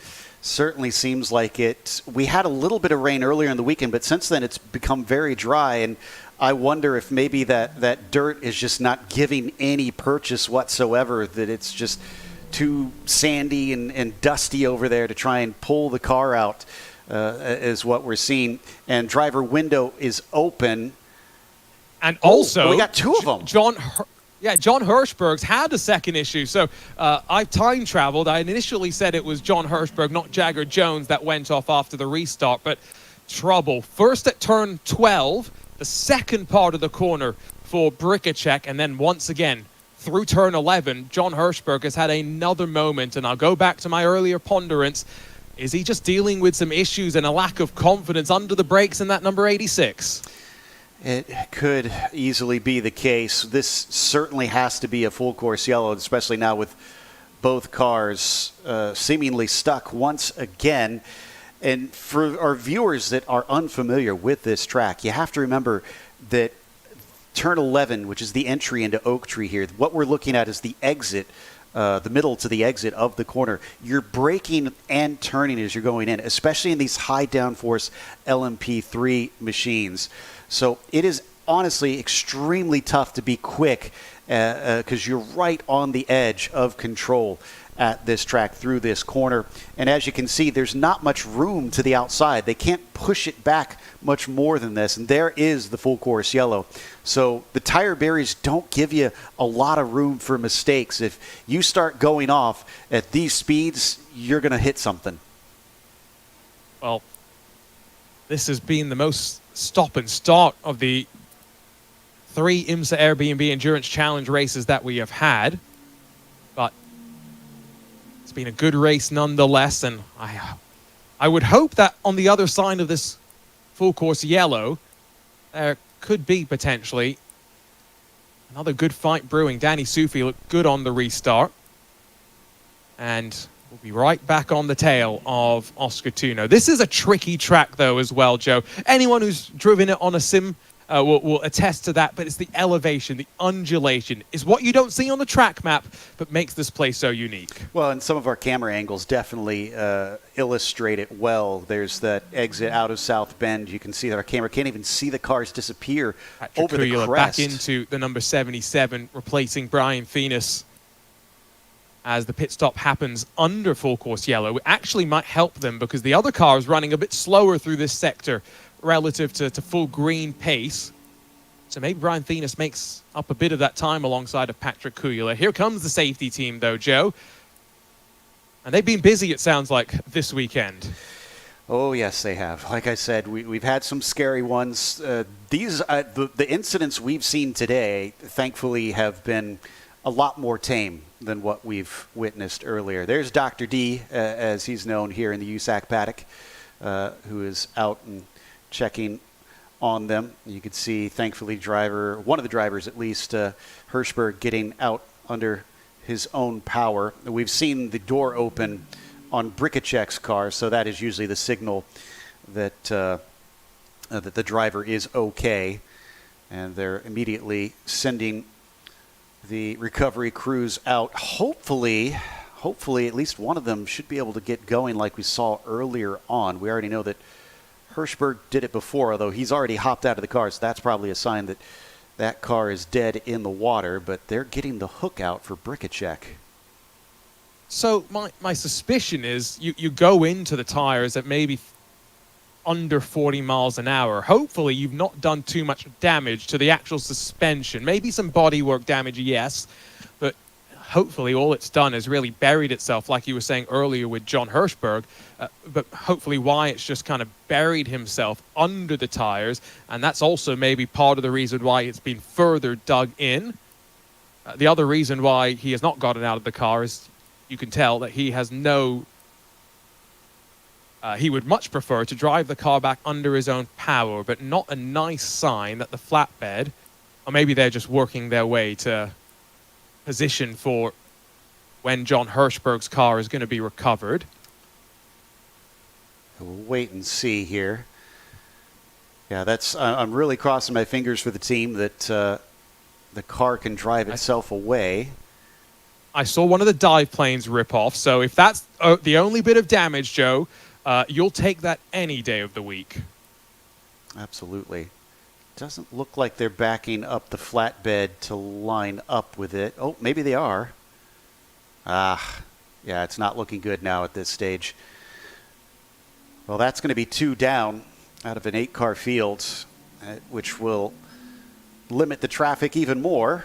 And for Oscar Tunjo and Catalano, that's going to be probably a pretty good sign, because this sucks up more of the time. They've had pace. Yes, they've still got Sufi on the same lap sitting behind them. In fact, I think might be the only car now sitting behind them since the 95 hit the wall. But I'm not sure that the 11 is going to have the pace to try and keep up with the Gebhardt Motorsport machine, just based on what we've seen earlier on in this race. Earlier today, just before this IMSA Airbnb Endurance Challenge race begun, there was some Porsche Sprint Challenge North America action. I was keeping an eye on all of it as Joe and Joey were in the booth for it. We saw Ford Koch absolutely run his way from the back of the field up to the front, kind of like a last to first challenge that you might do on a video game. But it was just my reminder that even though we see him in IMSA Michelin Pilot Challenge competition, he's only been racing cars for a couple of years, and it'll be good to see him and Jackson Bell together next week in the LP Building Solutions 120 at the Glen. I do unfortunately think that Wyatt Bricicek's car is going onto that flatbed. Seemed like a kind of judgment call initially. They were waiting to see if it was going to be able to move, but once it was removed from under the tire barriers, sufficient damage clearly that they're going to winch it on. And again, it goes to that limit, Joe, that I was talking about. And a track like this, old school in nature, no runoff really to speak of in terms of tarmac like we had at the Circuit of the Americas. One slip up from Wyatt Bricicek, and it's cost them a chance at the win. Yeah, but that's just how racing goes. You have to know what the risk versus reward is. Sometimes it is worth it to back off a little on certain corners just to make sure that you don't wind up in that situation. Obviously, they're repairing the tire barriers. The track is extremely good at this. I've watched this a number of times where they swap this out. You can see they're very quickly already in place with a few on the other flatbed ready to go. The team here at VIR is excellent at getting in and out with these sorts of situations so that they don't interrupt the racing too much. But this is a safety issue. If one car can go into the tires and that tire bundle is compromised, you can't just be slack on it and say, we'll get back to racing. We don't want to waste the time under yellow. No, if one car went in there, another car can go in there. So you have to make sure that the drivers, the teams, the fans are all going to be safe and make sure and repair any barriers. And we'll let them do their work. And a thank you to everybody around the track helping this weekend, from the marshals, the safety workers, including our camera operators as well. It's a hot day for them all to be stood out there in the sun. So we appreciate your effort, everyone from the teams down there as well. Glad to have you making this race weekend what it is. There's Danny Sufi just behind the other of the Gebhard Motorsports orange entries, Oscar Tunho. Jagger Jones third, Garrett Griss fourth, Patrick Kuyula, Travis Hill. However, a couple of laps cover these competitors as well. Jagger Jones a lap down from the top two. And as a result of the pit stop, Patrick Kuyula is a couple of laps down as well. However, he has finished his final pit stop of the race. They do not need to come back in, whereas Oscar Tunho, Danny Sufi, and even Jagger Jones have got 2 minutes and 15 seconds from cone to cone to make their way through pit lane. Now, if I'm seeing correctly, though, the 77 is showing 2 laps down, and I'm pretty sure that is accurate because from what I saw, the one car is the lead car in the train, so there's not a wave around to be had in this situation. That's the downside, because at 2.5 minutes, the lap times are, I believe, in the 140s for these cars. So they're probably not going to make up the 2 laps. They might make up 1.5. So they're not completely out of it. And again, we could have another yellow. I'm hoping we don't have any more, because this has been easily the most cautions we've had all season for this series. And but things could still yet turn around for them, even though it does look dire as it sits now. This safety car period, I would assume actually that if you're Oscar Tunho and company, maybe you pit right at the end of this when we're getting ready to go back green. They are going to have to make their pit stops within the next 22 minutes, but you lose less time and bring less of the competition back in if you potentially do it at the end of this safety car period. Bricicek's car loaded up onto the flatbed and will be recovered. John Hirschberg's car will be similarly wheeled back around. That's going to be a relatively quick turnaround for some of these teams. We're racing again at the start of July, north of the border, Canadian Tire Motorsports Park. And VIR and CTMP, old school in nature, high commitment, high reward tracks. Lots of fun in LMP3 cars, but you want to maximize your practice and test time that you get.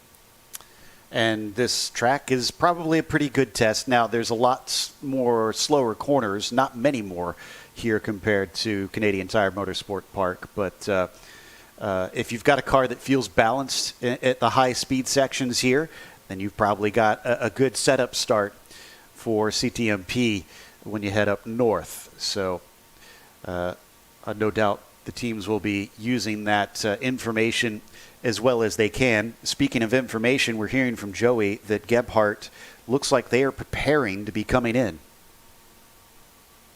Like I said, do it under the safety car, and you'll be able to minimize the time you lose relative to your competition. It's the age-old thing in Formula One now that they have their full course cautions, or the equivalent of them, that neutralize the field without the safety car intervention. Now, I'm trying to assess, but it does look as though the safety team have done a great job. They're just picking up the last bits of the equipment that load the car onto the flatbed, but have they finished up the tire barriers? Are we going to get ready to go racing sooner rather than later?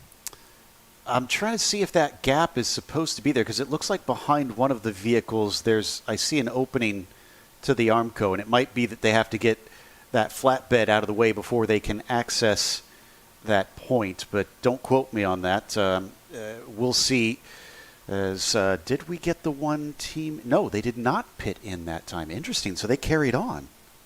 I haven't seen pit open come through from race control just yet. So I think as soon as the safety team's a little bit more done, that will be what Gebhardt and Oscar Tunho will do. They're not going to make a driver change. I'm expecting Tunho to be into the end.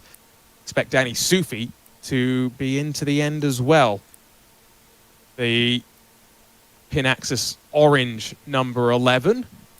It's 5th in the championship in the endurance part, and currently actually tied with Fast MD, Jagger Jones, and Farhan Siddiqui. So based on this, should hold on to not just 5th place, but maybe even leapfrog, depending on where Garrett Grist and Ari Baylog end up finishing, them in the championship. Only one more round after this, and it's going to take us to Road America in the middle of August, Joe. I can't wait for that. One of my favorite tracks in the world. I love going there. It was the first track I ever got to do real-world commentary at, and what an introduction. It's beautiful. They call it the National Park of Speed as a nickname.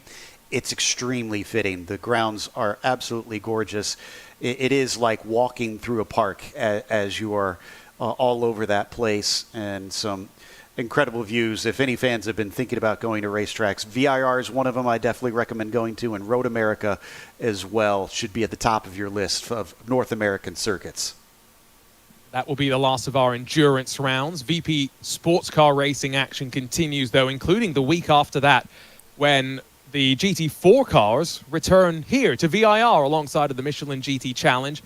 But one final LMP3 and GT4 combined sprint event the first weekend of October, when we go racing for the Motul Petit Le Mans. There is the final bits, like you mentioned, Joe. Just once the flatbeds moved out of the way, we got access to where those final bits of tires would need to be placed.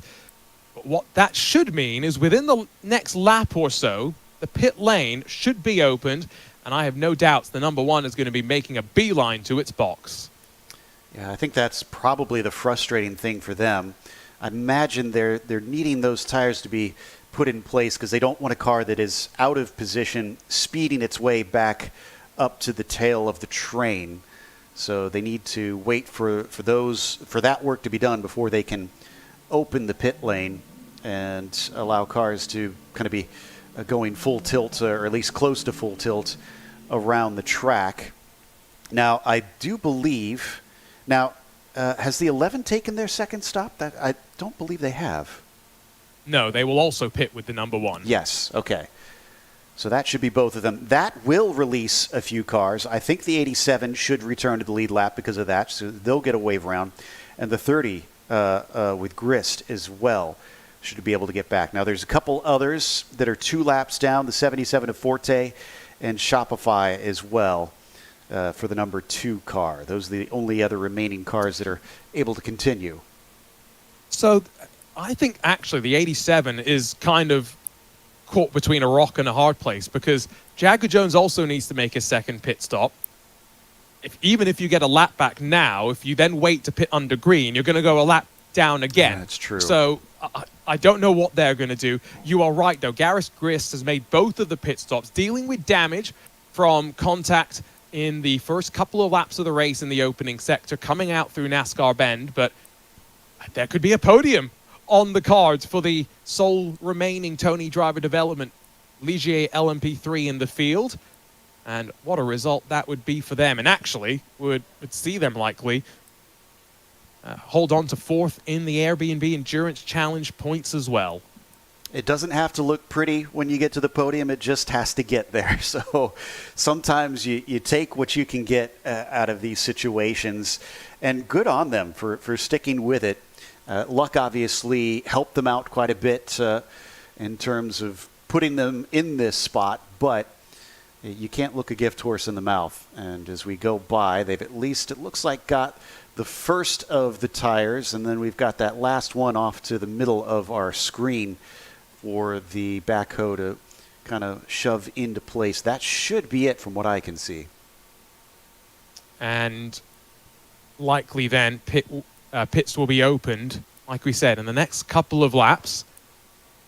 And we'll get the safety team back in position, and hopefully a good 20, 25 minutes of green flag racing to be checkered flag.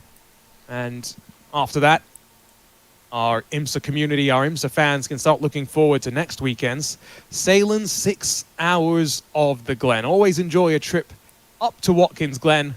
The 6-hour race is a treat. Philip Eng, Dane Cameron, and Ricky Taylor were on a media call earlier last week, or I should say earlier in the week, and they said Watkins Glen is maybe the most physical and demanding track on the schedule, and that's been echoed by some sim drivers who have gone there in the real world as well, Joe. I talked to Suelio Almeida last year. He described it like a street circuit with those blue walls on either side of the track, just making it feel so narrow. I've always said the same, just based on experience with the sim, and thankfully I have gotten to go there a few times in real life with a few series. It's extremely challenging. It's another one you talked about. These places feeling old school. That one very, very old school, especially with those close barriers. My big question for you, though, Arjuna, is how many hot dogs are you going to have to eat that weekend? Oh, quite a few. When you go to Watkins Glen, it's hot dogs. When you go to Road America, it's eat everything on the menu. Unfortunately, yes. As I found out to my cheese detriment. curds, cheese curds. Well, not just cheese curds. Basically, every place you go to has got. Yeah, exactly. Joey Adderbreeze just said brats. Like every place, there's something special at Road America to go and try. Looking forward to the summer of food. A summer of racing, yes. Summer of food as well. If not this lap, pits should be open next time by. And why is this important? Because, again, we are 15 minutes away from the close of the pit stop window, at which point you must have made 2 trips down pit lane for a minimum of 2 minutes and 15 seconds. Expecting the front 3 to be down during the safety car period. But our field of 8 is down to 6. And slight attrition, Joe, playing its part for the first time in this endurance part of the championship. Exactly. It is something that will rear its ugly head every once in a while when you go endurance racing. And that's really that's the name of the game. When they say endurance, that means that you do have to outlast your competitors in some situations. You have to watch out for the pitfalls that are out there. And not too shocked that this is one of the more punishing tracks. We started off at Sebring. It's extremely bumpy, and there are some spots where you've got very close barriers there. Then we went to Coda, which is notorious for a huge amount of runoff. It's a lot harder to wind up destroying the car at that track, although it is very technical around there. But then you come here, and there's pretty much no paved runoff. There is one of the few spots where you have that paved runoff. As somebody flicked up, almost looked like some body work there for a second. But otherwise, there's no sand traps. There's no gravel traps. It is just all grass until you hit the barrier. Helps if I unmute myself, professional. The variety in tracks that we've gone to is a testament to the championship as well, the challenges that it offers to the drivers, and why we're hoping for maybe some BMW M2s to eventually join the mix. They were slated to be part of a multi-class schedule. Unfortunately, that was not to happen. Now, the safety car is peeled off and away, and it does not look as though these drivers are going to get a chance to pit under yellow. Instead, I know Gebhard Motorsports are up on that pit wall and wondering what they're going to do. Oscar Tuno punches the throttle, and we're racing once again at the Virginia International Raceway, round 3 of the IMSA Airbnb Endurance Challenge. And now lots of questions about how aggressive you want to be. Danny Sufi, Oscar Tuno, the teammates up to turn 1, very much in line. But Jagger Jones has got to watch out. Garrett Griss roars around the outside for 3rd. Garrett Griss says yes when you ask how aggressive you want to be. He is going to try and take positions here. He might have a damaged car, but he knows now is a great opportunity trying to get that track position. Manages to slide underneath through NASCAR bend. Oh, but the job is not done, and it's a fight back. Has to go back to 4th in line, and he even has to cover off the inside briefly. Patrick Kujala almost got a run there as well, but remember, it's a couple of laps down, having pitted before the lengthy full course yellow to pick out Wyatt Brickachek and John Hirschberg from the barriers at turn 11 and 12. coming up through the S's, through South Bend and towards the problem area of the track, which slowed the race down for quite a bit. Cold tires, cold drivers potentially as well as they build themselves back up. Oscar Tuno, Danny Sufi, very much though in rhythm and pulling away as Jagger Jones looks over his shoulder. I did notice that Garrett Grist, that rear bodywork, it's moving around. It's definitely not settled.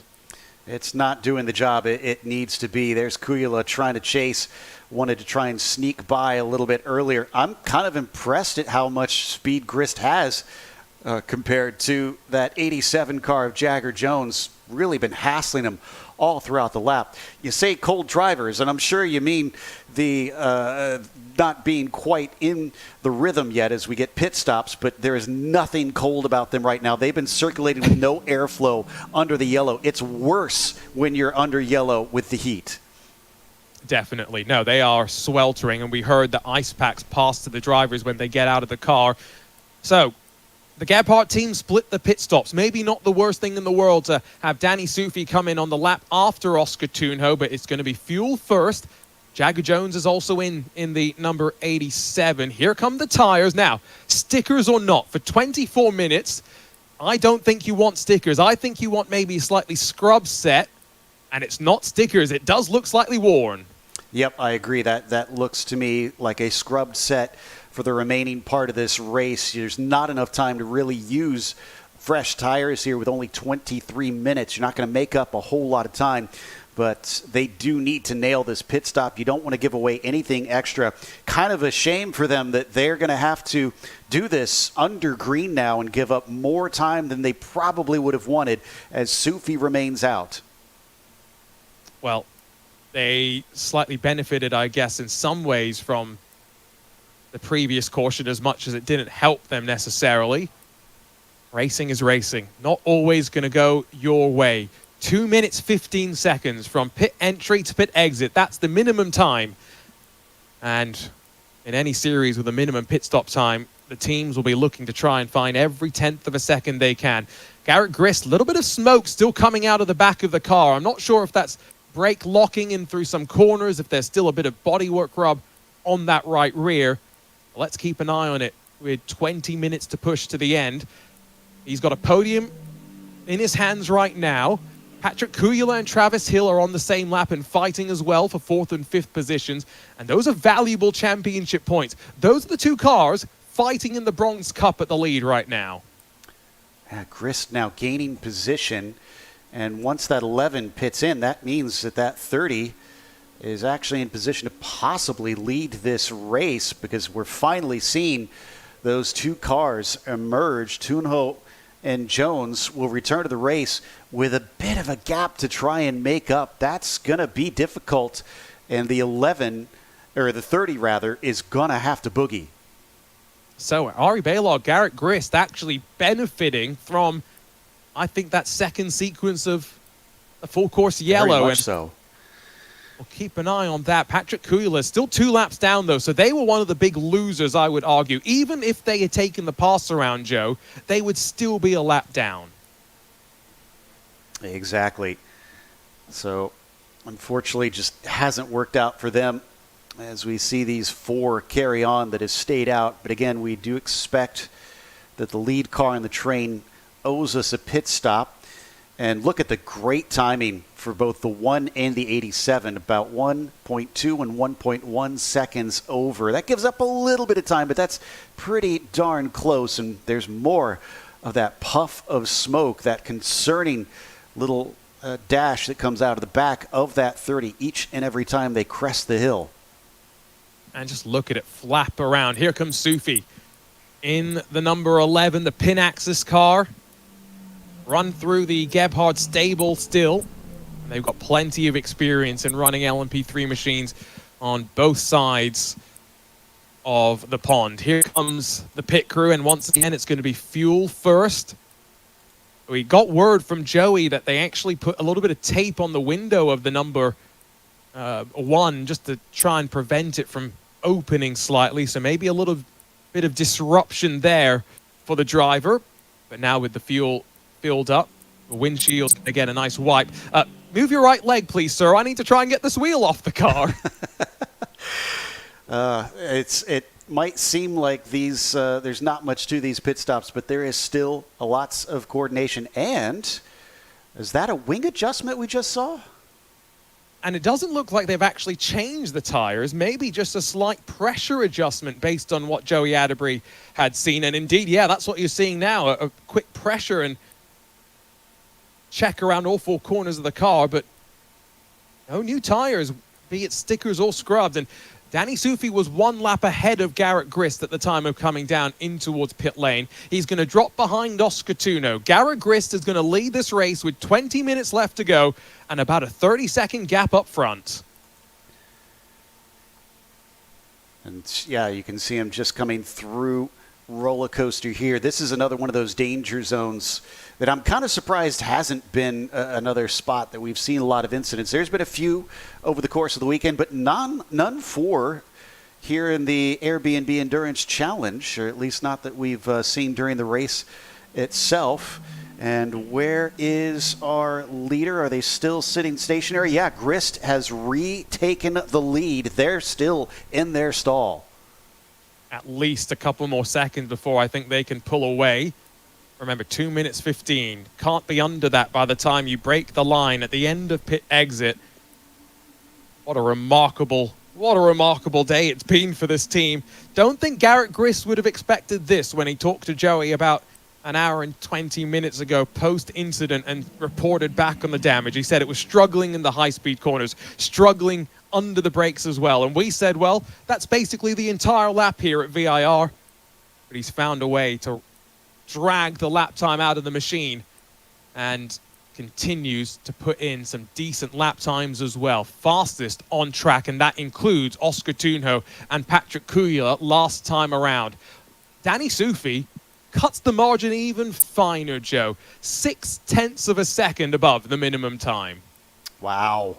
That is right on point. And an update from that team, it sounds like there was no change in that wing. It was just tightening it up because they weren't happy with that aspect. So always want to make sure that every bolt is nice and in there. So now that they've returned what looks to be third, the race seems to be maybe for that second place, since they emerged just behind Tunho, unless they can start to catch up. Last lap, Oscar with a 1:44.5 was actually slower than Grist's 1:44.0, and that's missing a huge chunk on that Tony Driver development car. Imagine if it was clean. It's crazy speed that Garrett is extracting from the car right now. He is a veteran of LMP3, we should not forget. Brings so much to that combination. There's a bit more smoke behind. Danny Sufi right on the tail of Oscar Tunho. And with Patrick Kuyla directly behind. Now, based on the timing screen, Patrick Kuyla is still 1 lap down, but that's not going to stop him from being fast on track and being a bit of a pest at the end of this race, maybe trying to get one of his laps back just in case anything else happens. I think that actually might be the 87 behind them right now, because I see Kuyla is marked about a minute behind. So that might be a lapped car with him. Yeah, that's definitely not Kuyla's car that we see on screen. That's Jagger Jones, you're right. So that's at least one less worry in terms of this fight, although you don't want to let Jagger Jones become an impediment in between you. It depends on how much of a hurry he feels he's in. He's on the same lap as Hill and Kuyla, so he does probably want to take off and see if he can catch a couple other positions. Otherwise, they're going to have to accept a lowly 6th. Yeah, take what I said about Patrick and kind of copy-paste it for Jagger. You know, he's quick. He's not going to want to sit too far behind, although it's 30 seconds back from Travis Hill and Patrick Kuyla. Oh, a mistake, and a rare mistake. Oscar Tunho up at turn 11, straight on into the grass, but able to keep it out of the tire barriers a bit more successfully than Wyatt Brikacek. He'll drop to 3rd on track, but still in the race. It's not so much Oak Tree Corner this weekend as Calamity Corner. That is the 3rd, I guess technically the 4th time we've seen a car go off at that part of the corner. And then that's not even counting the spins that we had earlier on in the race at that double right-hander. It has been a tricky one. Well, you could tell he was pushing and trying to close the 30-second deficit, but Garrett Griss, I think, has got this race now under control. The pit window draws to a close in 5 seconds' time, and all teams have made their 2 trips down pit lane that are left out there and running. 2 cars watching on, Wyatt Brikacek and John Hirschberg. As Joe mentioned, those cars part of the trouble up at Calamity Corner. It has been a difficult place to slow the car down. No ABS in these machines. And I just wonder if that's part of the challenge, being a bit too optimistic into the corner, getting into a situation where you've locked up the brakes, left with little runoff to play with on the outside, given the nature of the track. And Oscar Tuno made the mistake with his teammate behind him as well, so not really the most pressure to deal with. Yeah, kind of surprised at that. Like you said, highly unusual to see that come out of the one car, but every once in a while you see that start to happen. This is your leader, even with the damage flapping off the back, a full 34 seconds up ahead with only an eighth of this race left to go. So they've really, I think, just got to manage this from here on out. However, and I'll say this knocking on some wood, the last thing they need from here is a full course yellow, because that will change the complexion. You clearly believe in the curse of the commentator, and so you're being very careful. It's a remarkable sight, the fact that the right side of this car, when you look at it from the rear, you can see the right rear tire. The left rear tire is still covered up by all the bodywork that traditionally would cover these cars up, but such a big hit that it took. It's been flapping around that bodywork for going on 1 hour and 40 minutes. It just needs to hang on for another 13 minutes or so. We've sent Joey Atterbury down to chase if the smoke's something to be worried about, or if it's just us getting a bit too overexcited. This is the place, though, where lap after lap, I would be reminding my driver, no risk around turns 11 and 12. Yeah, I don't know if it's lacking grip, if maybe there's some dirt or something out in that corner, but it's cost a shocking number of drivers positions, races here this afternoon, that something seems to be up out there, that it is even more difficult than usual. Been following around for a full lap here, and credit to the team. I mean, they're leading this race. It probably would have pretty much been on merit last lap. They were the fastest of the field at a 44.1. Let's see what this one looks like. It's getting warmer. Air temperature is now up to 90 degrees Fahrenheit, and these drivers are going to be exhausted when they jump out of the cockpit and in some cases get ready to spray the champagne. Lap time for your leader, a 1:44.251, consistently in that sort of benchmark. Jagger Jones is also one of the quicker cars on track right now, so as much as he's a couple of laps down and stuck behind a couple of the cars laps ahead of him, continuing to show some good pace in that number 87. They've had a difficult season as well. It's not gone the way they would have wanted. I guess the only consolation is Road America. One last chance, Joe, to sign off with a win. Yeah, they had some problems pretty much from the get-go back at Sebring, where the car unfortunately had an issue, stopped with about halfway from the race left to go with lug nut issues to bring it back in there. So they've been kind of on the back foot from the beginning. We'll see if maybe they can turn it around and see if they can end on a high when they head over to Road America. That bodywork is not quite dragging across the ground now, but it's continuing to move around more and more. 160 miles an hour into the roller coaster. The smoke's coming from the left side of the car, so it's not such a worry that it is an actual tire rub in my mind, but maybe it's just the car bottoming out as you come over the crest and with all the downforce, stamp on the brakes, load the front end of the car up and just scrape it across the ground. 10 minutes left to go then for Garrett Griss, Ari Baylog, a driver combo who have seen success going back to when LMP3 used to be included in the WeatherTech Championship as well.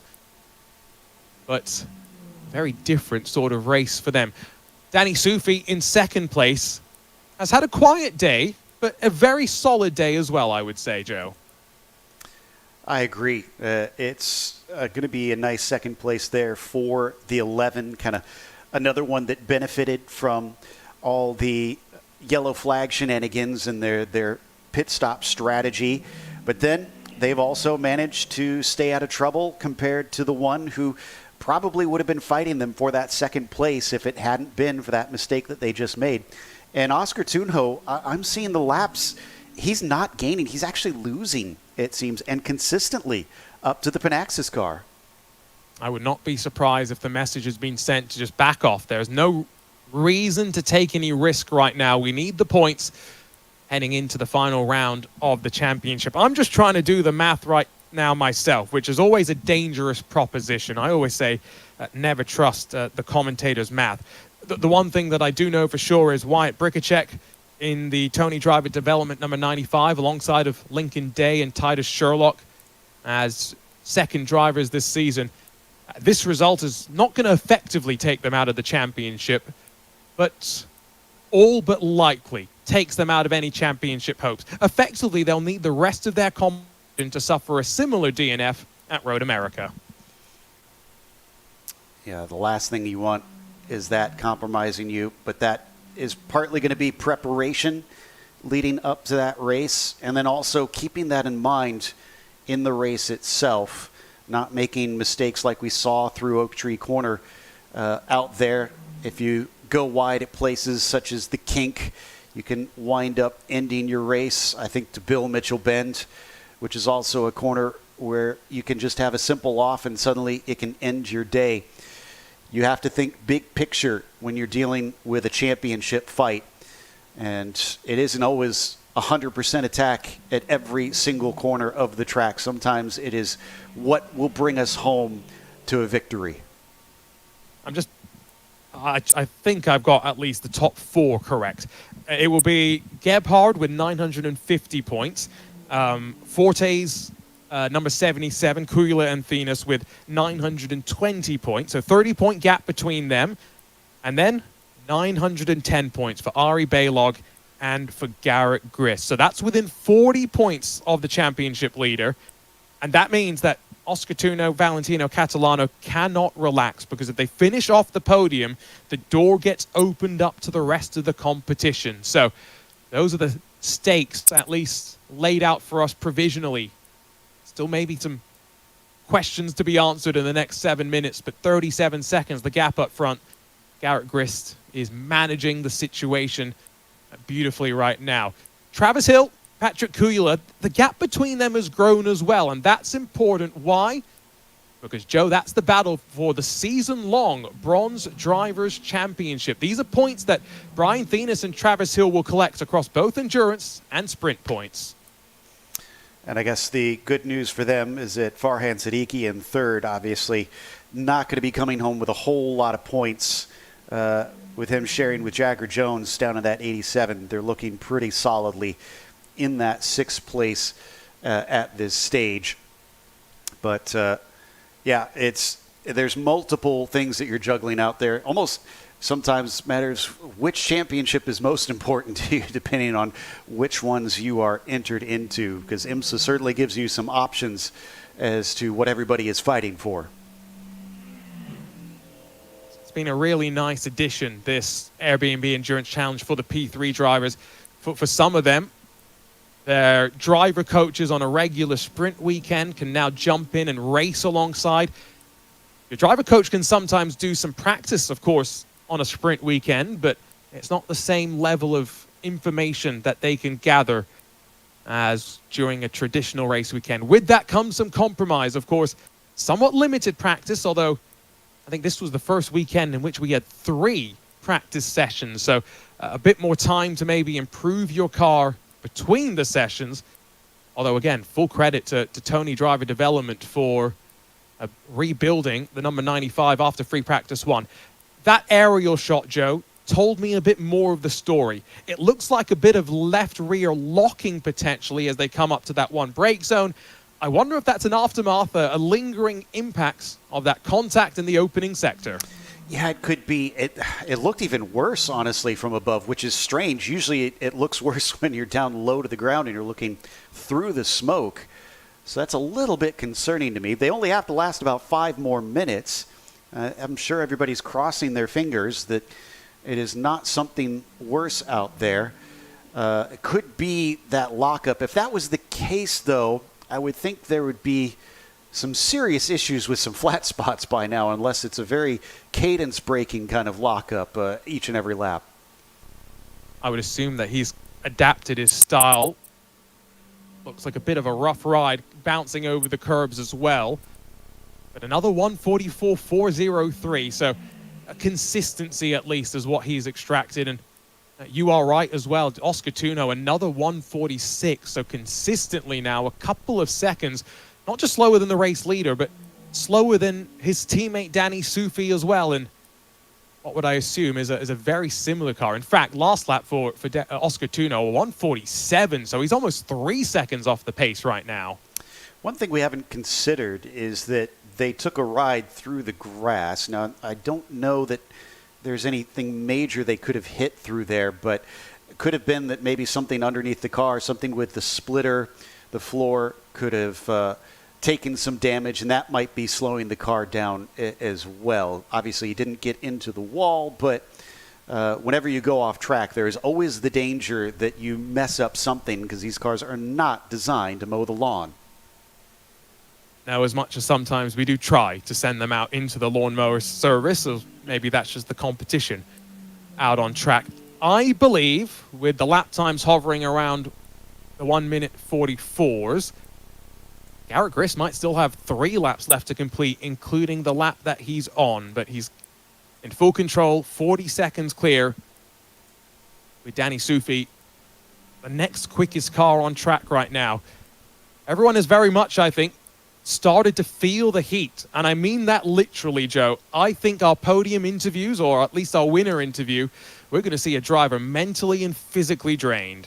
Without a doubt. It seems like everywhere we look outside, people are looking to escape the sun. And I think that's really, it's not just that we've had, the mugginess out there, the humidity. It does make it miserable, but there's also, it's quite sunny, and that's really just been ramping up the heat. So it's kind of a double-edged sword because, honestly, we're glad that we're not stuck in the rain out here, but with the sun bearing down, making it so sunny out today, it is just, you have to escape it here in the middle of the day or else it is miserable. And at least we haven't continued to go racing. Imagine what it could be like if this race extended into the afternoon as well. A little bit more heat and intensity to deal with behind the cockpit of these cars with very rudimentary traction control, but no ABS, and maybe that has been a part of why the struggles have been under brakes into turn 11 on a couple of occasions. Garrett Grist will cross the line, and no white flag. 2 laps left to go. Interesting. Could have slowed it down a little bit. He's got plenty of time on that front, that's for sure. 38 seconds, make that 39 seconds last time by. We'll see what it updates as we get the Panaxis car across the start-finish line here shortly and see if that's growing once again. No, it's, 39 seconds, so just a little bit quicker there for Grist. We have seen some very fast laps from Kujala off screen and the number 77.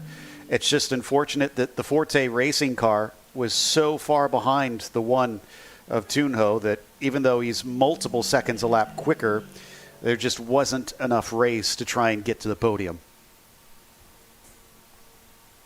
There's a couple of teams, I think, that will look at this race as a what could have been, including that Fast MD, qualified second but didn't roll out onto the grid in time and so started a little bit further back.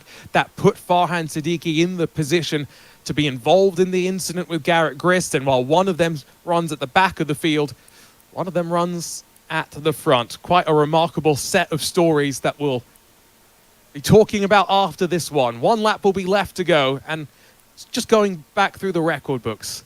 Garrett Grist first made a start in the IMSA WeatherTech Sports Car Championship all the way back in 2017. The first time he was paired with Ari Balog came in 2021. They've been a staple pairing since then, racing both here in IMSA competition but over in Europe as well, and now one lap away from winning again, this time in the IMSA Airbnb Endurance Challenge. Just crossed the line with about 3 seconds left on the clock. Cut that one awful close out there, but seems like they've got plenty of fuel. And I feel like a lot of the teams are going to be coming away from this one having learned a few lessons, because we haven't talked about a lot how this Airbnb Endurance Challenge is there to give these LMP3 teams a chance to go endurance racing, to learn, work their way up, and hopefully eventually maybe promote themselves to some of the other endurance championships that IMSA runs. And this one, there's going to be a lot of notes about when to take your pit stops, looking out for those yellows, because I think there's some teams that maybe probably would have preferred to have waited for those yellows to come out for those first or second stops. One race to go after this in the IMSA Airbnb Endurance Challenge, and lots of lessons learned, not just here at VIR, but across Sebring and the Circuit of the Americas. Our LMP3 field headed into this year with a couple of new challenges and questions to be answered. And now with our third round in the books, just one final chapter to be written, but it will be 3 different teams, combinations, winning in our 3 opening rounds of the championship. It is Tony Driver Development going back-to-back after Wyatt Bricacek and Titus Sherlock did the Texas two-step a couple of months ago, but Garrett Grist and Ari Balog, winners in the IMSA Airbnb Endurance Challenge at America's Motorsport Resort. What a story on this team. I would not have predicted that we would see the 30 come away with a win, much less even a podium after that opening accident that they had with the back of the car looking mangled, and yet somehow they stuck with it. So looks like a podium finish for the Panaxis number 11 car. Sufi taking them across the line, and a great job for them bringing that home. And the one, again, just wishing maybe what could have been.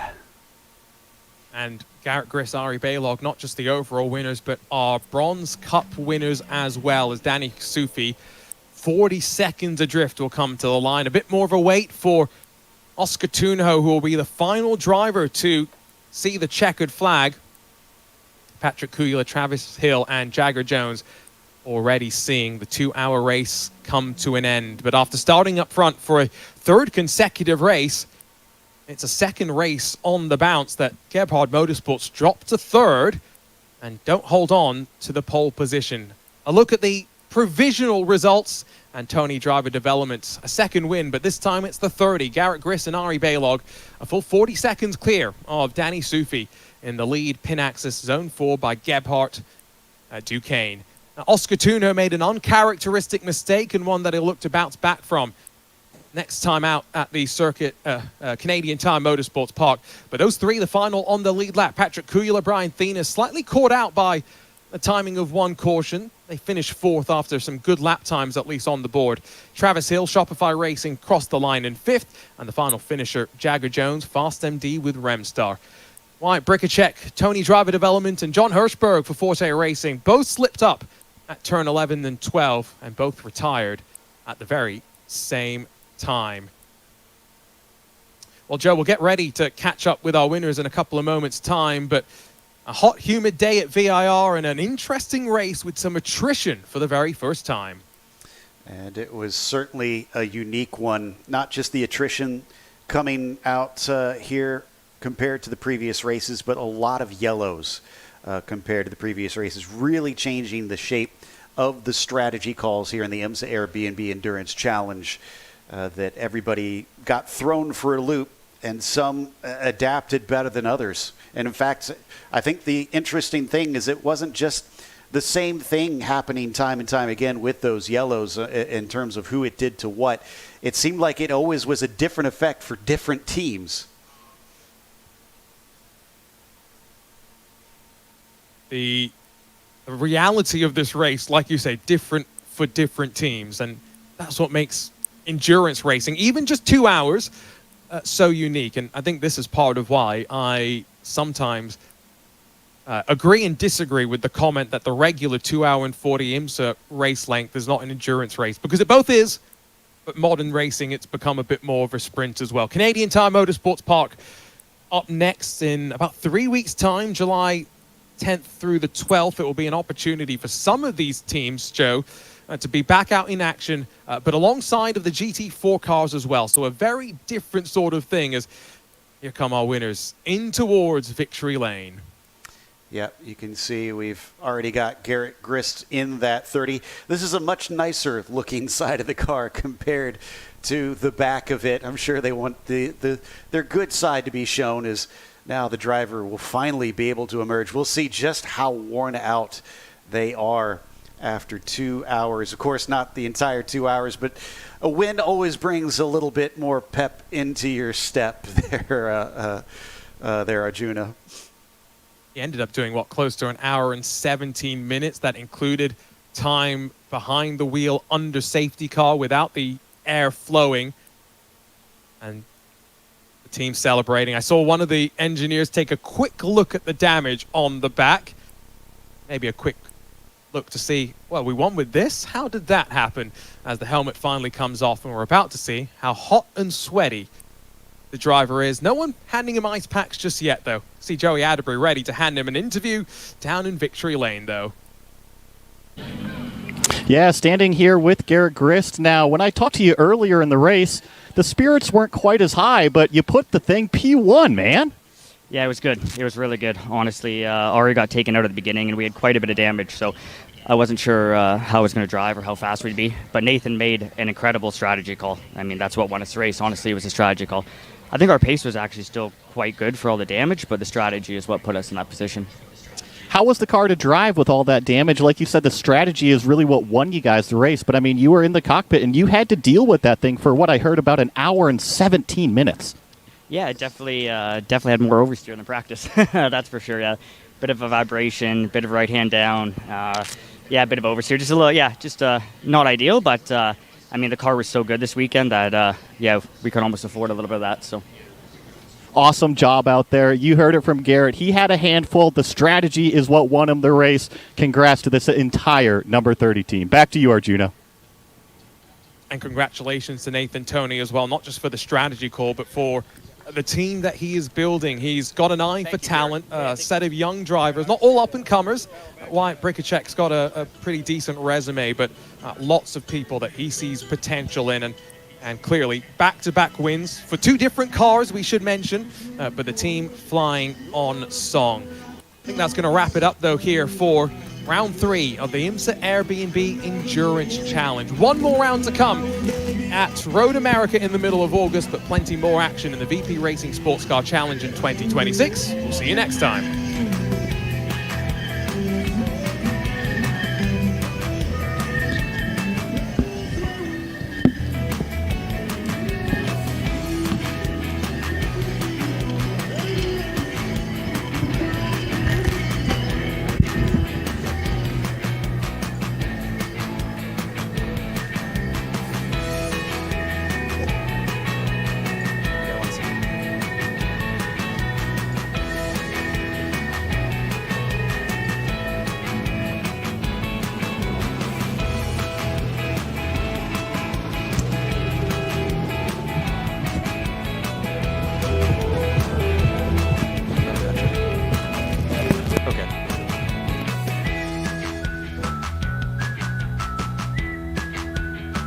Good work on that one, guys.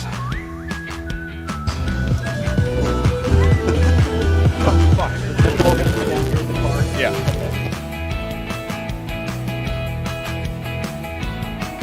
Okay, that's... All right.